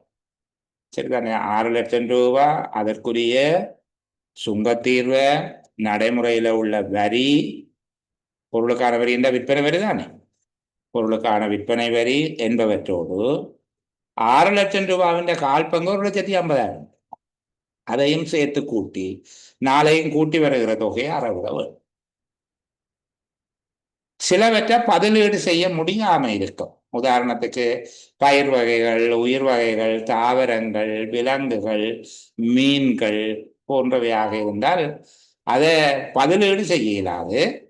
அந்த நேரத்தில் பதிலீட்டு பெறுமதிக்கு பதிலாக அதன் மதிப்பிடப்பட்ட பெறுமதி, ஒரு மிருக காட்சி சாலையில மான் இருந்தது, ஒரு உத்தியோகத்தினுடைய தவறின் காரணமாக அது இறந்து விட்டது என்று வச்சுக்கொண்டால், இப்போ அந்த மானுடைய மதிப்பிடப்பட்ட பெறுமதி, அது யாருக்கும் உயிரோட விற்கிறதாக இருந்தால் அல்லது அப்படி ஒரு மானை வாங்குறதாக இருந்தால் அவ்வளவு செலவாகும். சரியா? அப்போ மதிப்பிடப்பட்ட பெறுமதி.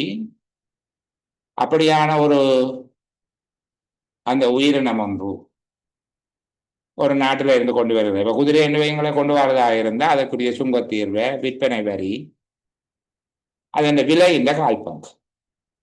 ஏனென்ன விலை இந்த கால்பங்கு 25% போடுறதுண்டா விளக்கத்துக்காக சொல்லுகிறேன். இல்லாவிட்டால் மிகச்சிறந்த தரமான ஒரு பொருள் திரைக்களத்தில் இருக்குது என்றால் யாரும் களவெடுத்து கொண்டே போயிடுவாங்க. ஏன்? இழப்புக்கு அதே விலையை கொடுத்து விட்டா சரிதானே, கேட்டு வேண்ட பதிலாக எடுத்துக்கொண்டே வச்சுட்டு காசை கொடுக்கலாங்க. பல ஒழுக்காற்று நடவடிக்கை எல்லாம் வேறும், அது வேறு, சாதாரணமா சொல்லுறோம். ஆகவே ஒரு பொருளை தொலைச்சால் சாதாரணமா அந்த காசோட மட்டும் ஈடு செய்ய இயலாது, இன்னும் ஒரு கால் பங்கு மேலதிகமா செலவழிக்க வேண்டி வரும். அதை விட வரி தீர்வை கொடுக்குறோமோ கொடுக்கலையோ எல்லாம் கால்குலேட் பண்ணி அறவிட்டுக்கணும். சரிதானே? அப்ப இங்க அரசாங்க சொத்துக்களுக்குரியது மூன்றாவதாக சொல்லப்பட்டிருக்கு. நான் ஐந்தாவதா இருந்ததையும் உங்களுக்கு திருப்பி சொல்லி இருக்கிறேன். இந்த தாவரங்கள், பயிர் வகைகள், உயிர் வகைகள், விலங்குகள், மீன்கள் போன்றவை இழக்கப்படும் போது இழக்கப்பட்டதன் மதிப்பிடப்பட்ட பெறுமதி, அதற்குரிய சுங்கத் தீர்வை, வரி மற்றும் மதிப்பிடப்பட்ட பெறுமதியின் 25%.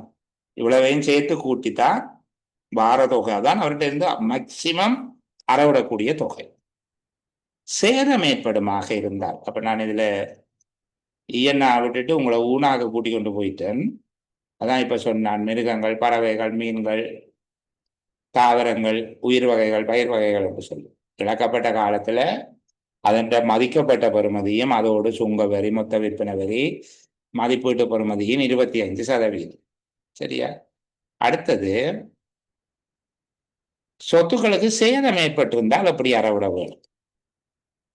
அதை திருத்தி பழைய நிலைமைக்கு கொண்டு வருவதற்காக மேற்கொள்ளப்பட்ட அனைத்து விதமான செலவுகள், அதாவது பழுது பார்க்கும் செலவு, ஏற்றி இறக்கும் செலவு, இடைநேர் செலவுகள், இடையில நின்ற டீ குடிச்ச இப்படிலாம் செலவுகள் வருந்தானே, எல்லா செலவு. சரி, பழுது பார்த்தல் செலவு, ஏற்றி இறக்கல் செலவு, முன்னிலைமைக்கு கொண்டு வருவதற்கு செய்யப்பட்ட அனைத்து செலவுகளும் இடைநேர் செலவுகள் உள்ளடங்கலாக அவர்கிட்ட இருந்து அறவீடு செய்யப்பட வேண்டும். சரியா? இப்ப இங்க செய்யப்பட்ட செலவினங்கள் அனைத்தையும் பழைய நிலையை கொண்டு வர்றதுக்கு எவ்வளவு காசு செலவழிச்சதோ அவ்வளவும் அறவிட வேணும். இப்படி 5 வகையாக இருக்கு. 6வது ஒன்று இருக்குது, நிதி ஒழுங்கு விதி 343. அதாவது அடிதல் செயல் புத்தகங்கள் எழுதப்பட்டு, இது நான் ஏற்கனவே உங்களுக்கு சொன்ன மாதிரியானதுதான். இப்ப ஒரு புகையிரத ஆணைச்சீட்டு ஒரு சோடி தொலைஞ்சு போச்சு, அது தவறான நோக்கத்துக்கு பயன்படுத்தப்பட இல்லை என்றால் அவர்கிட்ட இருந்து அறவீடு செய்ய தேவையில்லை. பயன்படுத்தப்பட்டதாக தெரிய வந்தால் ஒரு புகையிரத ஆணைச்சீட்டு ஒன்றை வழங்குவதன் மூலமாக பெறக்கூடிய டிக்கெட் என்று ஆகக்கூடிய பெறுமதி. உதாரணத்துக்கு ஒரு ரயில்வே புறம் தொலைஞ்சிட்டா காங்கேசன்துறையிலிருந்து தெய்வேந்திரமுனை காலி வரைக்கும் ஒரு ஆள் ஏசி ட்ரெயின்ல போறதுக்கு எவ்வளவு காசு கொடுப்பாரோ அதாவது அறவிட வேண்டியது. தவறாக பயன்படுத்தப்பட்டது என்று இருந்தா, பயன்படுத்தப்படவில்லை என்று தீர்மானிக்கப்பட்டால் அறவிட வேண்டி வராது. இது நாங்கள் அடிதல் சேர் புத்தகங்களை பற்றி படிக்க இன்னும் விளக்கமா பார்ப்போம். 343 பேர். சரியா? இதுதான் நட்டம் அறவீடு செய்வதற்குரிய தொகை. இந்த நட்டம் தொடர்பான தொகைகளை நிர்ணயித்தல், சரிதானே? நட்டம் தொடர்பான தொகையினை நிர்ணயித்தல் மற்றும் அது தொடர்பான கட்டளைகள், இது நான் நீங்கள் இருக்கக்கூடிய 109 வச்சுக்கொண்டு, நிதி ஒழுங்கு விதி 109 இதுல சொல்லப்படுகிற விடயங்களை வைத்துக்கொண்டு சுருக்கமாக ஆனால் சரியாக விளங்கப்படுத்தி கொண்டு போகும். சரியா? ஒரு தெளிவாக விட எழுதக்கூடிய வகையில இது ஏற்கனவே சொல்லப்பட்டது இருக்குது.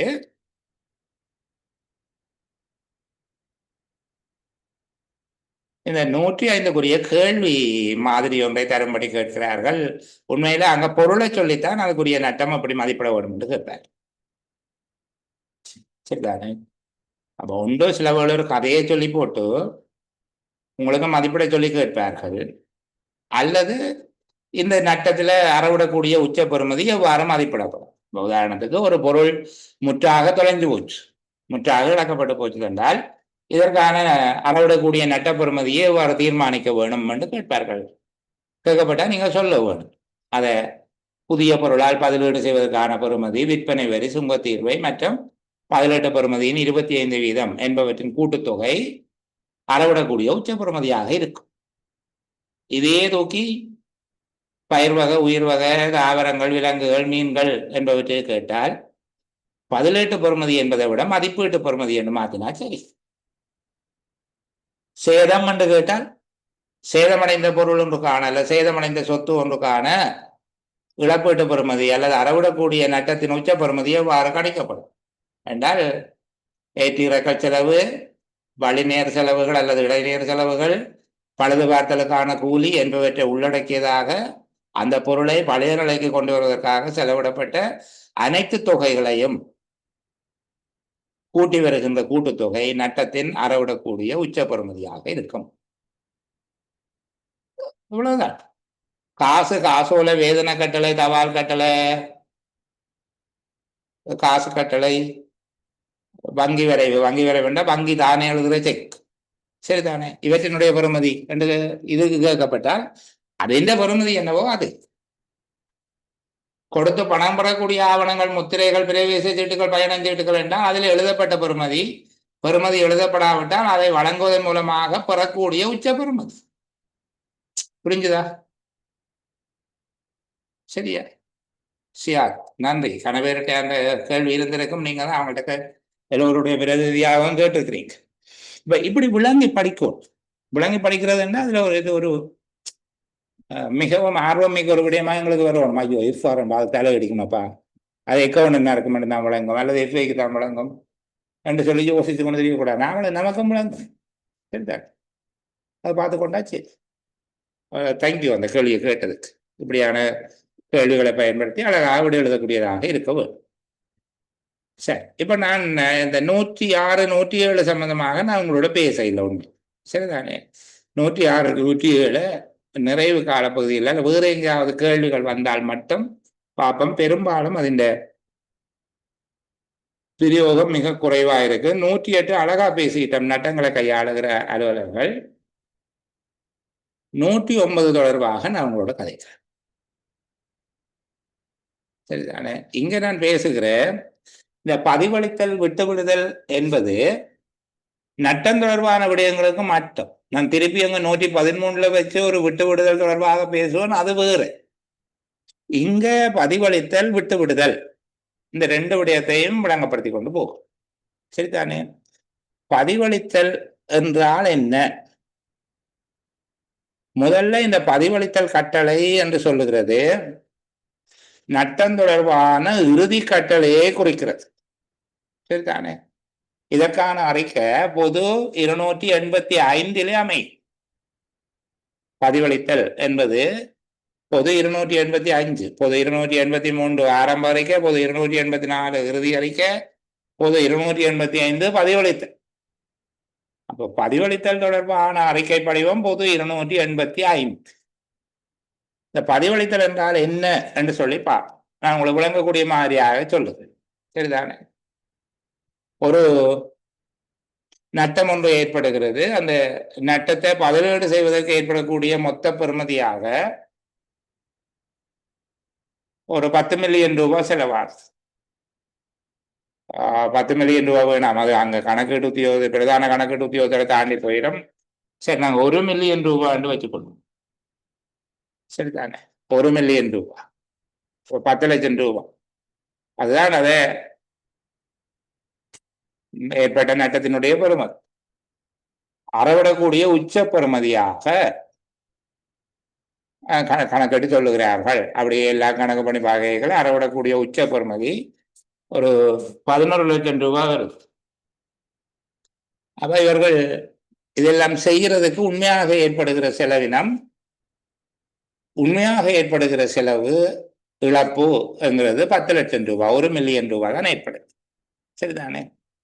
அப்ப இதுதான் அறவிட வேண்டிய ஒரு தொகை. அறவிடுவதற்கு நிர்ணயிக்கின்ற எல்லா விதமான நடவடிக்கைகளும் மேற்கொண்ட பிறகு இந்த காப்புறுதியின் மூலமாக கிடைக்கிற தொகை போன்றவை எல்லாவற்றையும் கணக்கு பண்ணி பார்க்கிறேன். இப்போ 10 லட்சம் ரூபாய் செலவாகுது, அதுல காப்புறுதியின் மூலமாக ஒரு தொகை கிடைக்குது. இந்த மாதிரி ஒரு தொகைகள் எல்லாம் கிடைக்குதுன்னு வைங்கோவன். ஒரு 3 லட்சம் ரூபாய் காப்புறுதி நிறுவனத்தினால கிடைக்குது. அப்ப மிகுதியாக 7 லட்சம் ரூபாய் இவர்கிட்ட இருந்து அறவிட வேண்டி வரும். சரிதானே? இப்போ இந்த நட்டத்தை கையாளக்கூடிய அலுவலர் தீர்மானிக்கிறார். அந்த உத்தியோகத்தருடைய அந்த நட்டத்துக்கான காரணம், நட்டம் நிகழ்ந்த சூழ்நிலை போன்ற பல விடயங்களை கருத்தில் கொண்டு நட்டம் தொடர்பான முழுமையான பொறுப்பையும் இவரின் மீது சுமத்துவதா அல்லது அரசாங்கம் அதை ஒரு பகுதியை பொறுப்படுத்திக் கொள்வதா என்று சொல். அப்ப இந்த நடவடிக்கைகள் எல்லாத்தையும் பார்த்துட்டு, அதாவது காப்புறுதி நிறுவனத்திட்ட இருந்து பெற்றுக்கொள்கிறது போன்ற விடயங்கள், மற்ற இவர் இந்த சொத்துக்கு பொறுப்பாக இருந்த பிணை செலுத்தி இருந்தார், பிணை பணத்தை அறவிட்டுக் கொள்வது, இப்படியாக எல்லாம் செய்து முடிய வருகிற பெறுமதி இருக்குது 7,00,000 ரூபான்னு சொல்றோம். 7,00,000 ரூபாவில் அரசாங்கம் 2,00,000 ரூபாவை பொறுத்து கொள்ளுது என்று சொல்லியும் மிகுதியாக 5,00,000 ரூபாவை இவரிடமிருந்து அறவிட்டுக் கொள்வது என்று சொல்லி முடிவெடுக்கிறார். ஆகவே அறவிடக்கூடிய உச்ச பெறுமதியிலிருந்து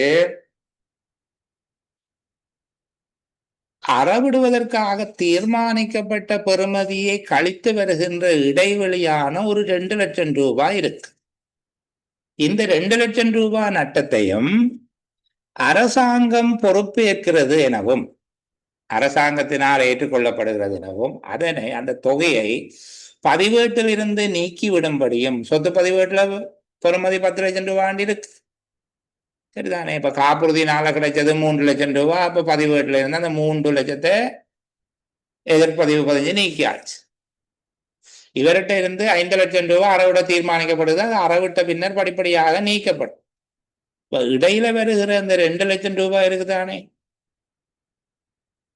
அப்ப அறவிடக்கூடிய உச்ச பெறுமதியில் இருந்து அறவிடுவதற்காக தீர்மானிக்கப்பட்ட தொகையை கழித்து வருகின்ற மிகுதியை, அந்த நட்டத்தை அரசாங்கம் பொறுப்பேற்கிறது எனவும் அதனை பதிவேடுகளிலிருந்து நீக்கிவிடும்படியும் நட்டத்தை கையாளுவதற்கு அதிகாரம் பெற்ற அலுவலரினால் வழங்கப்படுகின்ற கட்டளை பதிவளித்தல் கட்டளை என்று அழைக்கப்படுகிறது. இது நட்டம் தொடர்பாக வழங்கப்படுகின்ற இறுதி கட்டளை ஒன்றாக குறிக்கப்படுகிறது. அதாவது மேலதிக கட்டணம், காப்புறுதி, பிணைப்பணம் போன்று எல்லா வழிகளிலும் மேற்கொள்ளக்கூடிய அறவீடுகளை நிச்சயித்த பின்னர் மிகுதியாக உள்ள தொகையில் உத்தியோகத்தரிடமிருந்து அறவிட தீர்மானிக்கப்பட்ட தொகை போக வரக்கூடிய இடைவெளியினை, இன்னும் ஒரு வகையில் சொன்னால் அறவிடக்கூடிய உச்ச பெறுமதியில் இருந்து அறவிட தீர்மானிக்கப்பட்ட தொகைக்கு இடையிலான வேறுபாட்டினை அரசாங்கம் நட்டம் ஒன்றாக, அரசு அந்த நட்டத்தை பொறுப்பேற்கிறது எனவும் அதனை பதிவேடுகளில் இருந்து நீக்கிவிடும்படியும் வழங்குகிற கட்டளையாக இது இருக்கும். சரிதானே. இப்ப பதிவளித்தல் கட்டளையோடு தொடர்புடைய படிவம் பொது 285. பதிவளித்தல் கட்டளையின் பிரதி யாருக்கு கொடுக்கப்பட வேண்டும் முக்கியம். நாங்க இவ்வளவும் படிச்சுட்டு போனால் பதிவளித்தல் கட்டளையினுடைய பிரதி, ஒவ்வொரு பிரதியும் கணக்காய்வாளர் நாயகத்துக்கு அனுப்பப்பட வேண்டும். பொருட்பதிவேட்டில் ஒரு பதிவை நீக்கும் பொழுது அதற்கான பதிவளிக்கும் கட்டளை விவரம் குறிப்பிடப்பட வேண்டும். பதிவளித்தல் கட்டளை விவரம் குறிக்கப்பட வேண்டும். அடுத்தது விட்டு விடுதல் கட்டளை. சரிதானே. விட்டு விடுதலுக்கான கட்டளை. இந்த விட்டு விடுதல்ங்கிறது நட்டம் தவிர்ந்த வேறு விட்டு விடுதல்கள் இருக்குது. நான் அதை சொல்ல இல்லை. இது நட்டம் பற்றிய விட்டு விடுதல். ஏனைய விட்டு விடுதல் நான் உங்களோட கதைப்பேன். இது நட்டம் பற்றிய விட்டு விடுதல். நட்டம் தொடர்பாக அறவிட தீர்மானிக்கப்பட்ட அல்லது அலுவலர் மீது விதிக்கப்பட்ட பணத்தொகை, அது குற்ற பணத்தொகையை நீங்க போடுற அறவிடுவதற்கு, அலுவலர் மீது அறவிடுவதற்கு நிச்சயிக்கப்பட்ட பணத்தொகையில் அதனை அறவிடுவதற்கு எல்லா வகையிலான முயற்சிகளும் செய்யப்பட்டும் ஏதேனும் ஒரு தொகையினை, அந்த குற்றப்பணத்தை ஒரு பகுதியோ அல்லது முழுவதையுமோ உத்தியோகத்திடமிருந்து அறவிட முடியாத போது, அவர்கிட்ட 5,00,000 ரூபாய் அறவிடுவேன் என்று சொல்லி நாங்கள் தீர்மானிச்சிருக்கிறோம். நாட்டில் யுத்தம் நடந்துட்டு அல்லது ஏதோ கலவரம், ஏதோ பிரச்சனை, கொண்டி மாதிரியோ அல்லது இறுதியாக நடந்த இன யுத்தம் மாதிரியோ ஏதோ ஒன்று நடந்தது. குடும்பத்தோடைய ஆளை காணிட்டு ஒருத்தரும் இல்லை, குடும்பத்தோடைய ஆள் இல்லை. அவர் பின்னா வெச்சம் இல்லை. அப்படியே கப்பல் ஏறி ஆஸ்திரேலியா போட்டாருன்னு வச்சுக்கொள்வோமே, ஆள் எங்கேன்றே தெரியாது. இப்போது அந்த நட்டத்தை அறவீடு செய்ய முடியாம இருக்கும். அதாவது அறவிட தீர்மானிக்கப்பட்ட தொகையில 5,00,000 ரூபாயில அவர் ஒரு 3,25,000 ரூபாய் கட்டிட்டார். இன்னும் ஒரு 1,75 கட்ட இல்லை, ஆளே இல்லை. குடும்பத்தோட எங்க போயிட்டு சும்மா கதைக்கு சொல்லுகிறேன். சரிதானே? அப்போ அவருக்கு விதிக்கப்பட்ட குற்றப்பணத் தொகையில் ஒரு பகுதியையோ அல்லது முழுவதையுமோ அவரிடமிருந்து எல்லா வழிவகைகளை பிரயோகித்தும் பெற முடியாமல் போகும்போது அந்த நட்டத்தை அரசாங்கம் பொறுப்பேற்கிறது என்றும் அதனை பதிவேடுகளில் இருந்து நீக்கிவிடும்படியும் நட்டத்தை கையாளுவதற்கு அதிகாரம் அளிக்கப்பட்டவர் நிதி ஒழுங்கு விதி 108 சொல்லப்பட்ட நட்டத்தை கையாளுவதற்கு அதிகாரம் அளிக்கப்பட்ட அலுவலர் வழங்குகின்ற கட்டளை தான் விட்டு விடுதல் கட்டளை. இப்ப உங்களுக்கு பதிவளித்தல் கட்டளைக்கும் விட்டு விடுதல் கட்டளைக்கும் உள்ள வேறுபாடு தெரியும். பதிவளித்தல் கட்டளை என்றால் முதல் நாங்களாகவே இவற்றை அறவிடுதலை என்று சொல்லி பொறுப்படுகிறது. விட்டு விடுதல் கட்டளை என்ன, அறவிட தீர்மானித்ததையே அறவிட இல்லாம இருக்கிற போது விட்டு விடுதல் கட்டளை. சரியா? சரி, அடுத்த விடயத்துக்கு போறேன். இந்த விடயங்களை பார்த்துட்டு கேள்விக்குள்ள போறேன். இந்த அடுத்தடுத்து வருகிற கேள்விகள் இதனோட தொடர்புடையதாக இருக்கிறதால தான் பார்த்தேன். சரியா? இது அப்படி இல்லை. நான் முதல் பார்த்தோம் நட்ட பதிவேட்டுல பதிய வேணும் என்று சொல்லி நிதி ஒழுங்கு விதி 110 சொல்லப்பட்டிருக்கிறபடி நட்ட பதிவேட்டுல பதிய வேணும் என்று சொல்லி பார்த்தோம். அப்போ நட்ட பதிவேட்டுல இது ஒன்றாக இருக்குது. இப்படியாக யோசிக்க கூடாது. நீங்கள் இப்படியே ஒரு நீளமான படிவம் இருக்குது என்று நினைச்சு கொள்ளுங்க. இப்படியே 11 குளம் இருக்கு. சரியா? இப்படியாக நினைச்சீங்கன்னா சரி. இப்படி நீளமான ஒரு பாய் மாதிரியான ஒரு படிவம் இருக்குது, அதுக்கு 11 குளம் இருக்குது என்று நினைச்சு கொள்ளுங்க. சரியா? மொத்தமா 12 குளம், முன்னுக்கு சீரியல் நம்பர் போடுறதுக்கு ஒரு குளம் இருக்குன்னு நினைச்சு கொள்ளுங்களே. இப்ப இந்த படிவம் நட்டம் தொடர்பான முதல் நிதி ஒழுங்கு விதி 103 நாங்க சொன்னோம். அது தொடர்பாக மேற்கொள்ள வேண்டிய நடவடிக்கைகள், நட்டம் ஒன்று ஏற்பட்டவுடன் மேற்கொள்ள வேண்டிய நடவடிக்கைகள் நட்டம் பற்றி நட்ட பதிவேட்டில் பதிய வேணும் என்று சொல்லி, அப்ப நட்ட பதிவேட்டில் முழுவதும் உடனே பதிவிடாது, அப்போது ஆரம்பிக்கப்படும். அவ்வளவு. முதலாவது பாருங்க, நட்டத்தின் திகதி. சரியா? நட்டத்தின் திகதி, நட்டம் ஏற்பட்ட திகதி அல்லது நட்டம் நிகழ்ந்தது கண்டறியப்பட்ட திகதி, இதுக்குள்ள பார்க்கலாம். அடுத்தது நட்டத்தின் விவரம். நட்டத்தினுடைய விவரம் என்றால் பொருட்களினுடைய விவரங்கள். சரிதானே? அவற்றினுடைய இனம், எண்ணிக்கை, வகை, இந்த மாதிரியான விடயங்கள். மூல விலை, அது வாங்கின விலை, பர்ச்சேசிங் பிரைஸ் கிடைக்குமாக இருந்தால் என்றுதான் சொல்லியிருக்காங்க. மூல விலை கிடைக்குமாக இருந்தால்.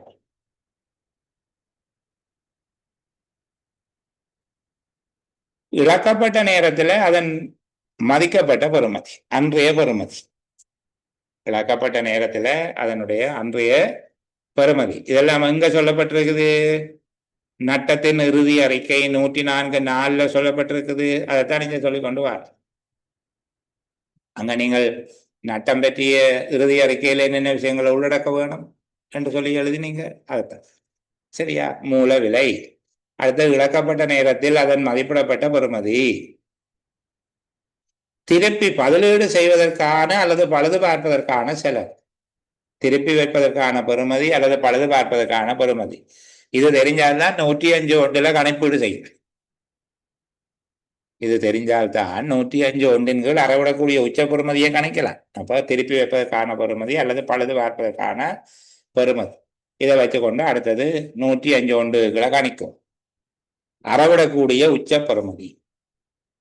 அறவிடக்கூடிய உச்ச பெறுமதி நான் சொன்னா 1 மில்லியன். சரிதானே? அதுல காப்புறுதி அது எல்லாம் போய் எல்லாம் முடிய அறவிடுவதற்காக நிர்ணயிக்கப்பட்ட தொகை அது 0.7 மில்லியன் அல்லது 7 லட்சம். அதுக்கு பிறகு திணைக்கள பத்திரங்களுடைய தொடர்பு, ஒவ்வொரு வருகிற கடிதங்களும் அந்த ரிசிப்ட் நம்பர்களும் இதுல போட்டுக்கொண்டு வருவோம். அவர் ஒவ்வொரு காலம் காசு கட்டி போட்டு பொது 172 ரிசிப்ட் வாங்குவார். அந்த பொது 172 இலக்கங்கள் எல்லாம் இதுக்குள்ள போட்டு கொண்டு திணைக்கள பத்திரங்களுடைய தொடர்பு குளத்துக்குள்ள போடுவோம். இறுதியாக அறவீடு செய்த தொகையின் திகதியும் கடைசியா அவர் கட்டின காசு. சரியா? பதிவளிப்பதற்கான அதிகாரம். பதிவளிப்பதற்கான அதிகாரம் என்றால் பதிவளித்தல் கட்டளை பற்றிய விவரம். பதிவளித்த திகதி. பதிவளித்த திகதி எப்போது பதிவேட்டில் இருந்து அந்த பதிவை நீக்கினீங்கள் என்பது தொடர்பாக பார்க்க வேண்டும். சரியா?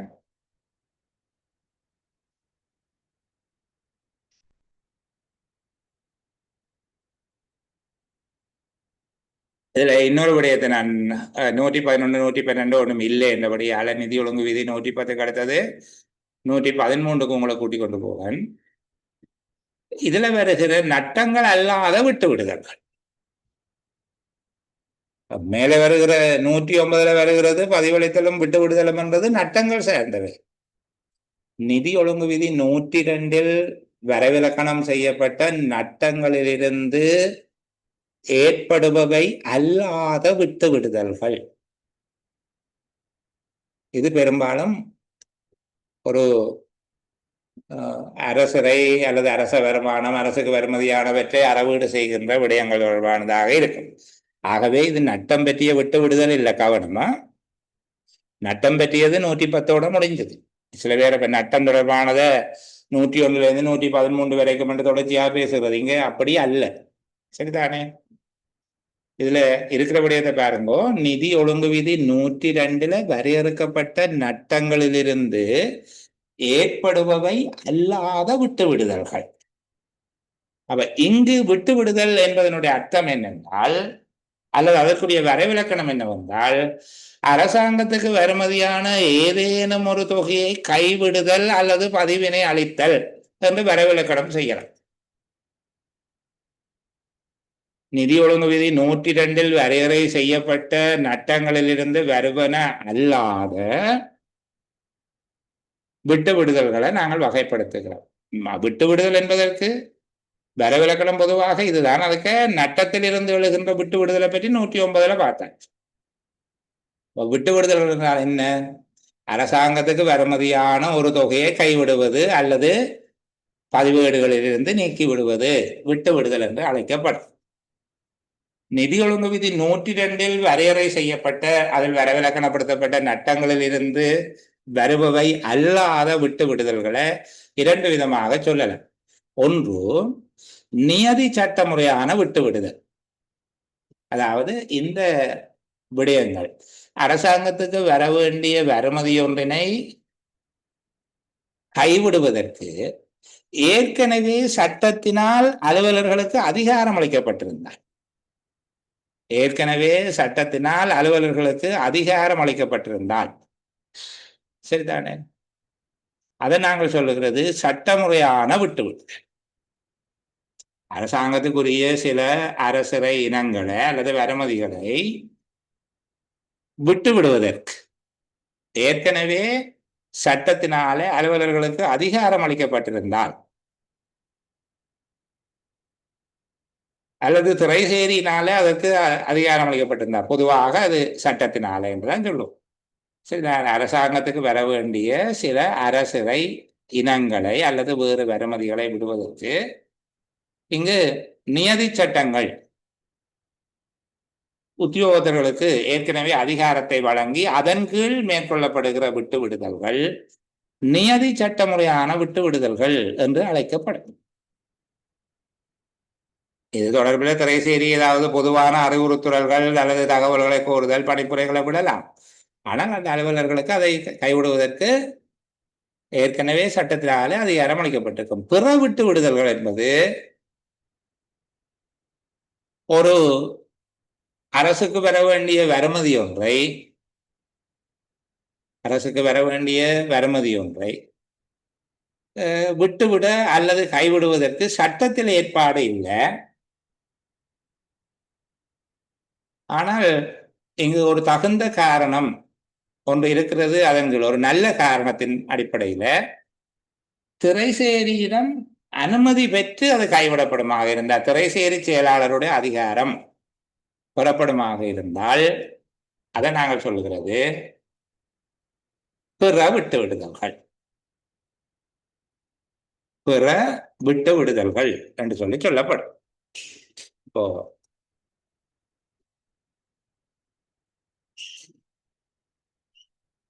இங்கு அரசாங்கத்துக்கான ஒரு வருமதி ஒன்று இருக்குது. அந்த வருமதியை கைவிடுகிறதுக்கு ஏற்கனவே சட்டத்திலே ஏதாவது ஒரு ஏற்பாடு இருக்கு. இப்ப சில பேருக்கு சில தொகைகளை விடலாம் என்று சொல்லி இருக்கு. அவ்வாறு பெரும்பாலும் வரி அறவீட்டு அலுவலர்கள் அந்த விடயம் சம்பந்தப்பட்டவர்களுக்கு தான் அந்த விடயங்கள் இருக்கும். உதாரணத்துக்கு இந்த மதுவரி திணைக்களம் இப்படியான ஆக்களுக்கு சில விடயங்கள் இருக்கு கைவிடுவதற்கு. சரியா? சட்டத்தினால இந்த குறித்த எண்ணிக்கைக்கு மேலதிகமாக கொண்டு வருகிற போது அவர்களுக்கு ஒரு விலக்களிக்கலாம். இந்த மாதிரி எதுவும் இருந்தால் அதை நீங்க சொல்லுங்க, நியதி சட்டமுறையான விட்டு விடுது. ஆனா அப்படி சட்ட ஏற்பாடு இல்லை, ஆனா ஒரு நியாயமான காரணத்துக்காக இதை விடுகிறது நல்லது என்று சொல்லி அவர்கள் ஒரு கோரிக்கை முன்வைத்திருக்கிறார்கள் என்று சொல்லுகிற போது அது பிற விட்டு விடுதலுக்குள்ள வரும். ஆனால் எப்பவுமே ஞாபகம் வச்சிருங்க, அரசாங்கத்துக்கு வருமதியான ஒரு அரசுரை ஒன்றினை அறவிட முடியாத போது, அதை முழுமையாகவோ அல்லது ஏதாவது பகுதியாகவோ அறவிட முடியாத போது அது தொடர்பாக அறிவிக்க வேண்டியது திரைசேரிக்கு. இந்த விடயம் தொடர்பாக திரைசேரிக்கு அறிவிக்க வேண்டும். சரியா? அப்போ இவ்வளவுதான் நாங்கள் இந்த நட்டம் மற்றும் விட்டு விடுதல் தொடர்பான விடயங்கள் இந்த பிரிவுக்குள்ள இருக்கு. இதை பற்றிய முன்னர் கற்பிக்கப்பட்ட காணொளிகளையும் நான் உங்களோட பகிர்ந்து கொள்ளுவேன். அது இதுல சொல்லப்பட்டது எல்லாமே அங்கேயும் இருக்கு. கோட்பாடு ரீதியான இன்னும் மேலதிக விளக்கங்களை நீங்கள் பெற்றுக்கொள்வதற்கு அது உதவியாக இருக்கும். அந்த பகுதி தொடர்பில் கொஞ்சம் கவனம் செலுத்தி பார்த்துக்கொள்ளும். இப்ப நான் கேள்விக்குள்ள வருகிறேன், ஏன் இதை பார்த்தோம் என்று சொல்லி பார்த்தேன். சரியா? அப்போ நட்டம் தொடர்பான 9வது கேள்வி 104(3) கீழ் சேதாரங்கள் தொடர்பில் ஆரம்ப அறிக்கை சமர்ப்பிக்க வேண்டியது சேதாரம் ஏற்பட்டு 7 நாட்களுக்குள் என்று சொல்லி சொல்லப்பட்டது. சேதாரம் ஏற்பட்டு 7 நாட்களுக்குள் என்பது சரியானது. அரசுரை நிலுவைகள் தொடர்பாக கணக்காய்வு தலைமை அதிபதிக்கு அறிக்கையிட வேண்டியது. அரசுரை நிலுவைகள் தொடர்பான அறிக்கை கொடுக்க வேண்டியது நிதி ஒழுங்கு விதி 128க்கு போக வேண்டும். நான் நினைக்கிறேன் பெரும்பாலான தேடி எடுத்து எழுதி கொண்டு வந்திருப்பார். சரிதானே? அரசுரை கணக்கீட்டு உத்தியோகத்தருடைய பணி 128 2வது பிரிவிலே அந்த விடயம் சொல்லப்பட்டிருக்கு. 128 2வது பிரிவில இன்னும் தெளிவாக சொல்லப்பட்டால் ஈனா மற்றும் ஏஎன் ஆகிய பிரிவுகளில் அது சொல்லப்பட்டிருக்கு. நீங்கள் இப்ப செய்ய வேண்டியது 128 ஏற்கனவே கற்பிக்கப்பட்ட காணொளி இருக்கிறது, புத்தகம் இருக்குது, தயவு செய்து பார்த்துக்கொள்ள வேணும். அரசரை கணக்கீட்டு உத்தியோகத்தருடைய பொறுப்புகளை வேண்டி நேரடியாக கேட்கலாம். ஏனென்றால் கடந்த பரீட்சையில இலங்கை நிர்வாக சேவை பரீட்சையினுடைய கடந்த பரீட்சை அனுபவம் ஒன்று இருக்கிறது.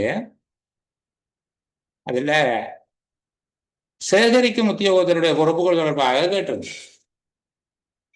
சரிதானே? அரசரையின் சேகரிப்பு உத்தியோகத்தர் சேகரித்தல் ஏற்றல் என்று சொல்லி இருக்குதானே. மதிப்பிடுதல் சேகரித்தல் ஏற்றல் என்ற 3 விதமான பணிகள் இருக்கு அரசரை தொடர்பாக. அப்ப அதுல சேகரிக்கும் உத்தியோகத்தருடைய பொறுப்புகள் கேட்கப்பட்டிருந்தது. நேரடியாக கேள்வி கேட்டிருந்தது. அதுல அந்த கதைகளை எல்லாத்தையும் சும்மா சொல்லி போட்டு நேரடியான கேள்வி. இது போல 128 1 128 2 என்பது கணக்கீட்டு உத்தியோகத்தருடைய வகைபாகம், அரசரை கணக்கீட்டு உத்தியோகத்தருடைய வகைபாகம் தொடர்பாக கேட்கப்பட்டால் இயலுமான அளவுக்கு புரிதல் அடிப்படையில் நான் சில விடயங்களை ஏற்கனவே சொல்லிக் கொடுத்திருக்கேன். சரியா? நாளை நான் சில ஏற்பாடுகளை உங்களுக்கு செய்கிறேன். என்னுடைய குரல் ஒலிப்பதிவின் மூலமாக பதிவு செய்யப்பட்ட சில விடயங்கள் இருக்கிறது. போக வருகிற போது காதில் போட்டு கேட்கிறேன். அந்த நோக்கங்களுக்காக நான் அதை பதிவிட்டு விடுகிறேன். பாருங்க, நீங்களும் ஒரு வாசிங்க. அப்ப 128 இருக்குது. இப்படி சில விடயங்களை தேடி கண்டுபிடிப்பதன் மூலமாக தேடி கற்றல் கொண்டு நிகழும். சரியா? அரசுரை நிலுவைகள் தொடர்பாக அரசாங்க பிணைப்பணம் செலுத்துவதற்கு தேவைப்பாடற்ற உத்தியோகத்தர்கள், இது நிதி ஒழுங்கு விதி 880 இருக்கு. ஆனால் நான் நினைக்கிறேன் 887 இருந்து நாங்கள் 892 வரைக்கும் 893 அந்த பகுதிகள் முழுவதையும் நாங்கள் பார்க்கவும். ஏனென்றா பிணைப்பணம் செலுத்துவது தொடர்பாக பிணைப்பணம் செலுத்துவதற்கான கால அவகாசம், அது செலுத்தாத போது மேற்கொள்ளக்கூடியது, அதுக்கு பயன்படுத்தப்படுகிற படிவங்கள், பிணைப்பண பதிவேட்டில் உள்ளடங்கக்கூடிய விடயங்கள் போன்று அந்த பகுதியை நாங்கள் ஒருக்கா முழுமையாக அலசி கற்க வேணும் என்று சொல்லி எனக்கு விருப்பம் இருக்கு. சரியா? அடுத்து வருகின்ற செயலமர்வு பிணைப்பணம் தொடர்பானதாகத்தான் நாங்கள் பேசுவோம். ஒரு மாதிரி 3 வகுப்புல 10 கேள்வி பார்த்து முடிச்சு போட்டீங்க, பெரிய கட்டித்தனம் என்று சொல்லி நீங்க யோசிக்கிறீங்களோ தெரிய இல்லை. நிறைய விடயங்கள் நட்டம் தொடர்பாக பார்த்தாச்சு. நட்டம் தொடர்பான 2 காணொளிகள் பிரத்யேகமாக உங்களுக்கு பதிவிடுவது ஏற்கனவே இருக்கிறது. இந்த காணொளிகள் திரும்ப பதிவிடப்படும் தாமதமாக வந்தவர்களுக்காக. மற்றும் குரல் ஒளிப்பதிவுகளும் பதிவிடுகிறேன். இடையில நாங்கள் தவற விட்டுட்டு வந்தது ஏற்கனவே பார்த்த கேள்விகளில் நான் நினைக்கிறேன் இதுல சொல்லப்பட்டவற்றில் 104, 108 இதுக்கு மேலாக நாங்கள் 102, 103, 105, 108, 109, 108 இங்க இருக்குது, 109, 110, 113 என்பவையெல்லாம் பார்த்துட்டு 115, 118 பார்த்த நாங்கள் இதுல பக்கத்துல ஒரு அப்பாவி ஒன்று இருக்குது 119. அடுத்த செஷன்ல 119 பார்த்தோம். சரிதானே? 119 பார்த்துட்டு நான் மறந்தா எனக்கு அறிஞர் ஞாபகப்படுத்துங்க.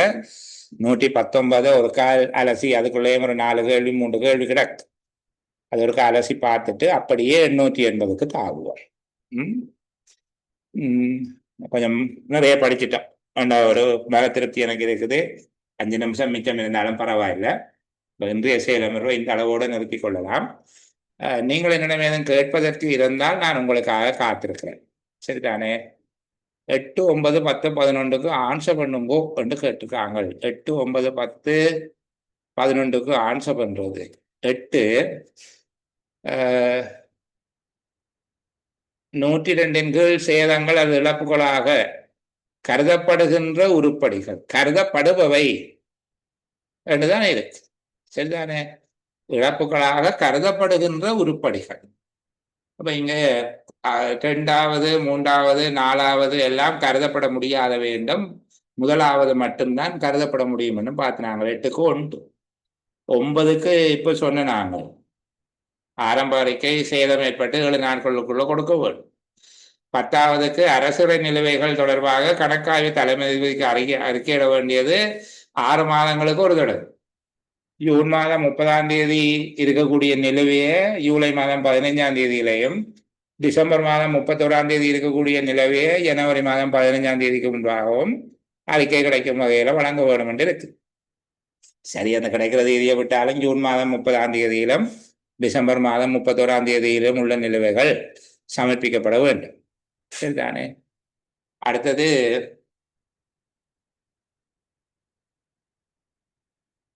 அடுத்த 13ஆம் கேள்விதான் நாங்கள் பார்த்தது. நிதி ஒழுங்கு விதி 113 பார்த்தோம். அரசுக்கு வருமதியான அரசரை பணம் அறவிட முடியாமல் போனால் கணக்கீட்டு உத்தியோகத்தர் அறிக்கையிட வேண்டியது திரைசேரி செயலாளருக்கு அறிக்கையிட வேண்டும்.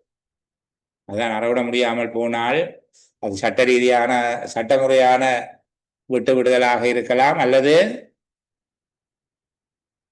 பிற விட்டு விடுதலாக இருக்கலாம். திரைசேரி செயலாளருக்கு அறிக்கையிட வேண்டும் என்று பார்க்கிறாங்க. 11, 12 ஆகிய விடயங்கள் கொஞ்சம் பெரிய விடய பிறப்புகளை கொண்டவை என்பதனால அடுத்து வரக்கூடிய கேள்விகளுக்கு நாங்கள் பதிலளிப்போம். நிறைவாக பார்ப்போம். தொடர்ந்து படியுங்க, ஊக்கமா படியுங்க. சரிதானே? ஒரு விடயத்தை ஞாபகம் வச்சிருங்க. பரீட்சை அண்மையில விண்ணப்பம் கூறப்பட்டால் உண்மையில உங்களை படிக்கிறதுக்கு காலம் காணாது. இப்போது கோரப்பட போகிறது என்கிற உத்தேசம் இருக்குது. தயவு செய்து ஊக்கமா படியுங்க, வெற்றி உண்டாகும். சரி, இந்த அளவோடு நாங்கள் ஒளிப்பதிவை நிறைவு செய்து கொண்டு விடைபெறுகிறவர்களுக்கு பாய் பாய், குட் நைட். ஏனையவர்கள் ஏதேனும் பேச இருந்தால் காத்திருக்கலாம். நான் 2 நிமிடம் உங்களுக்காக காத்திருக்கேன்.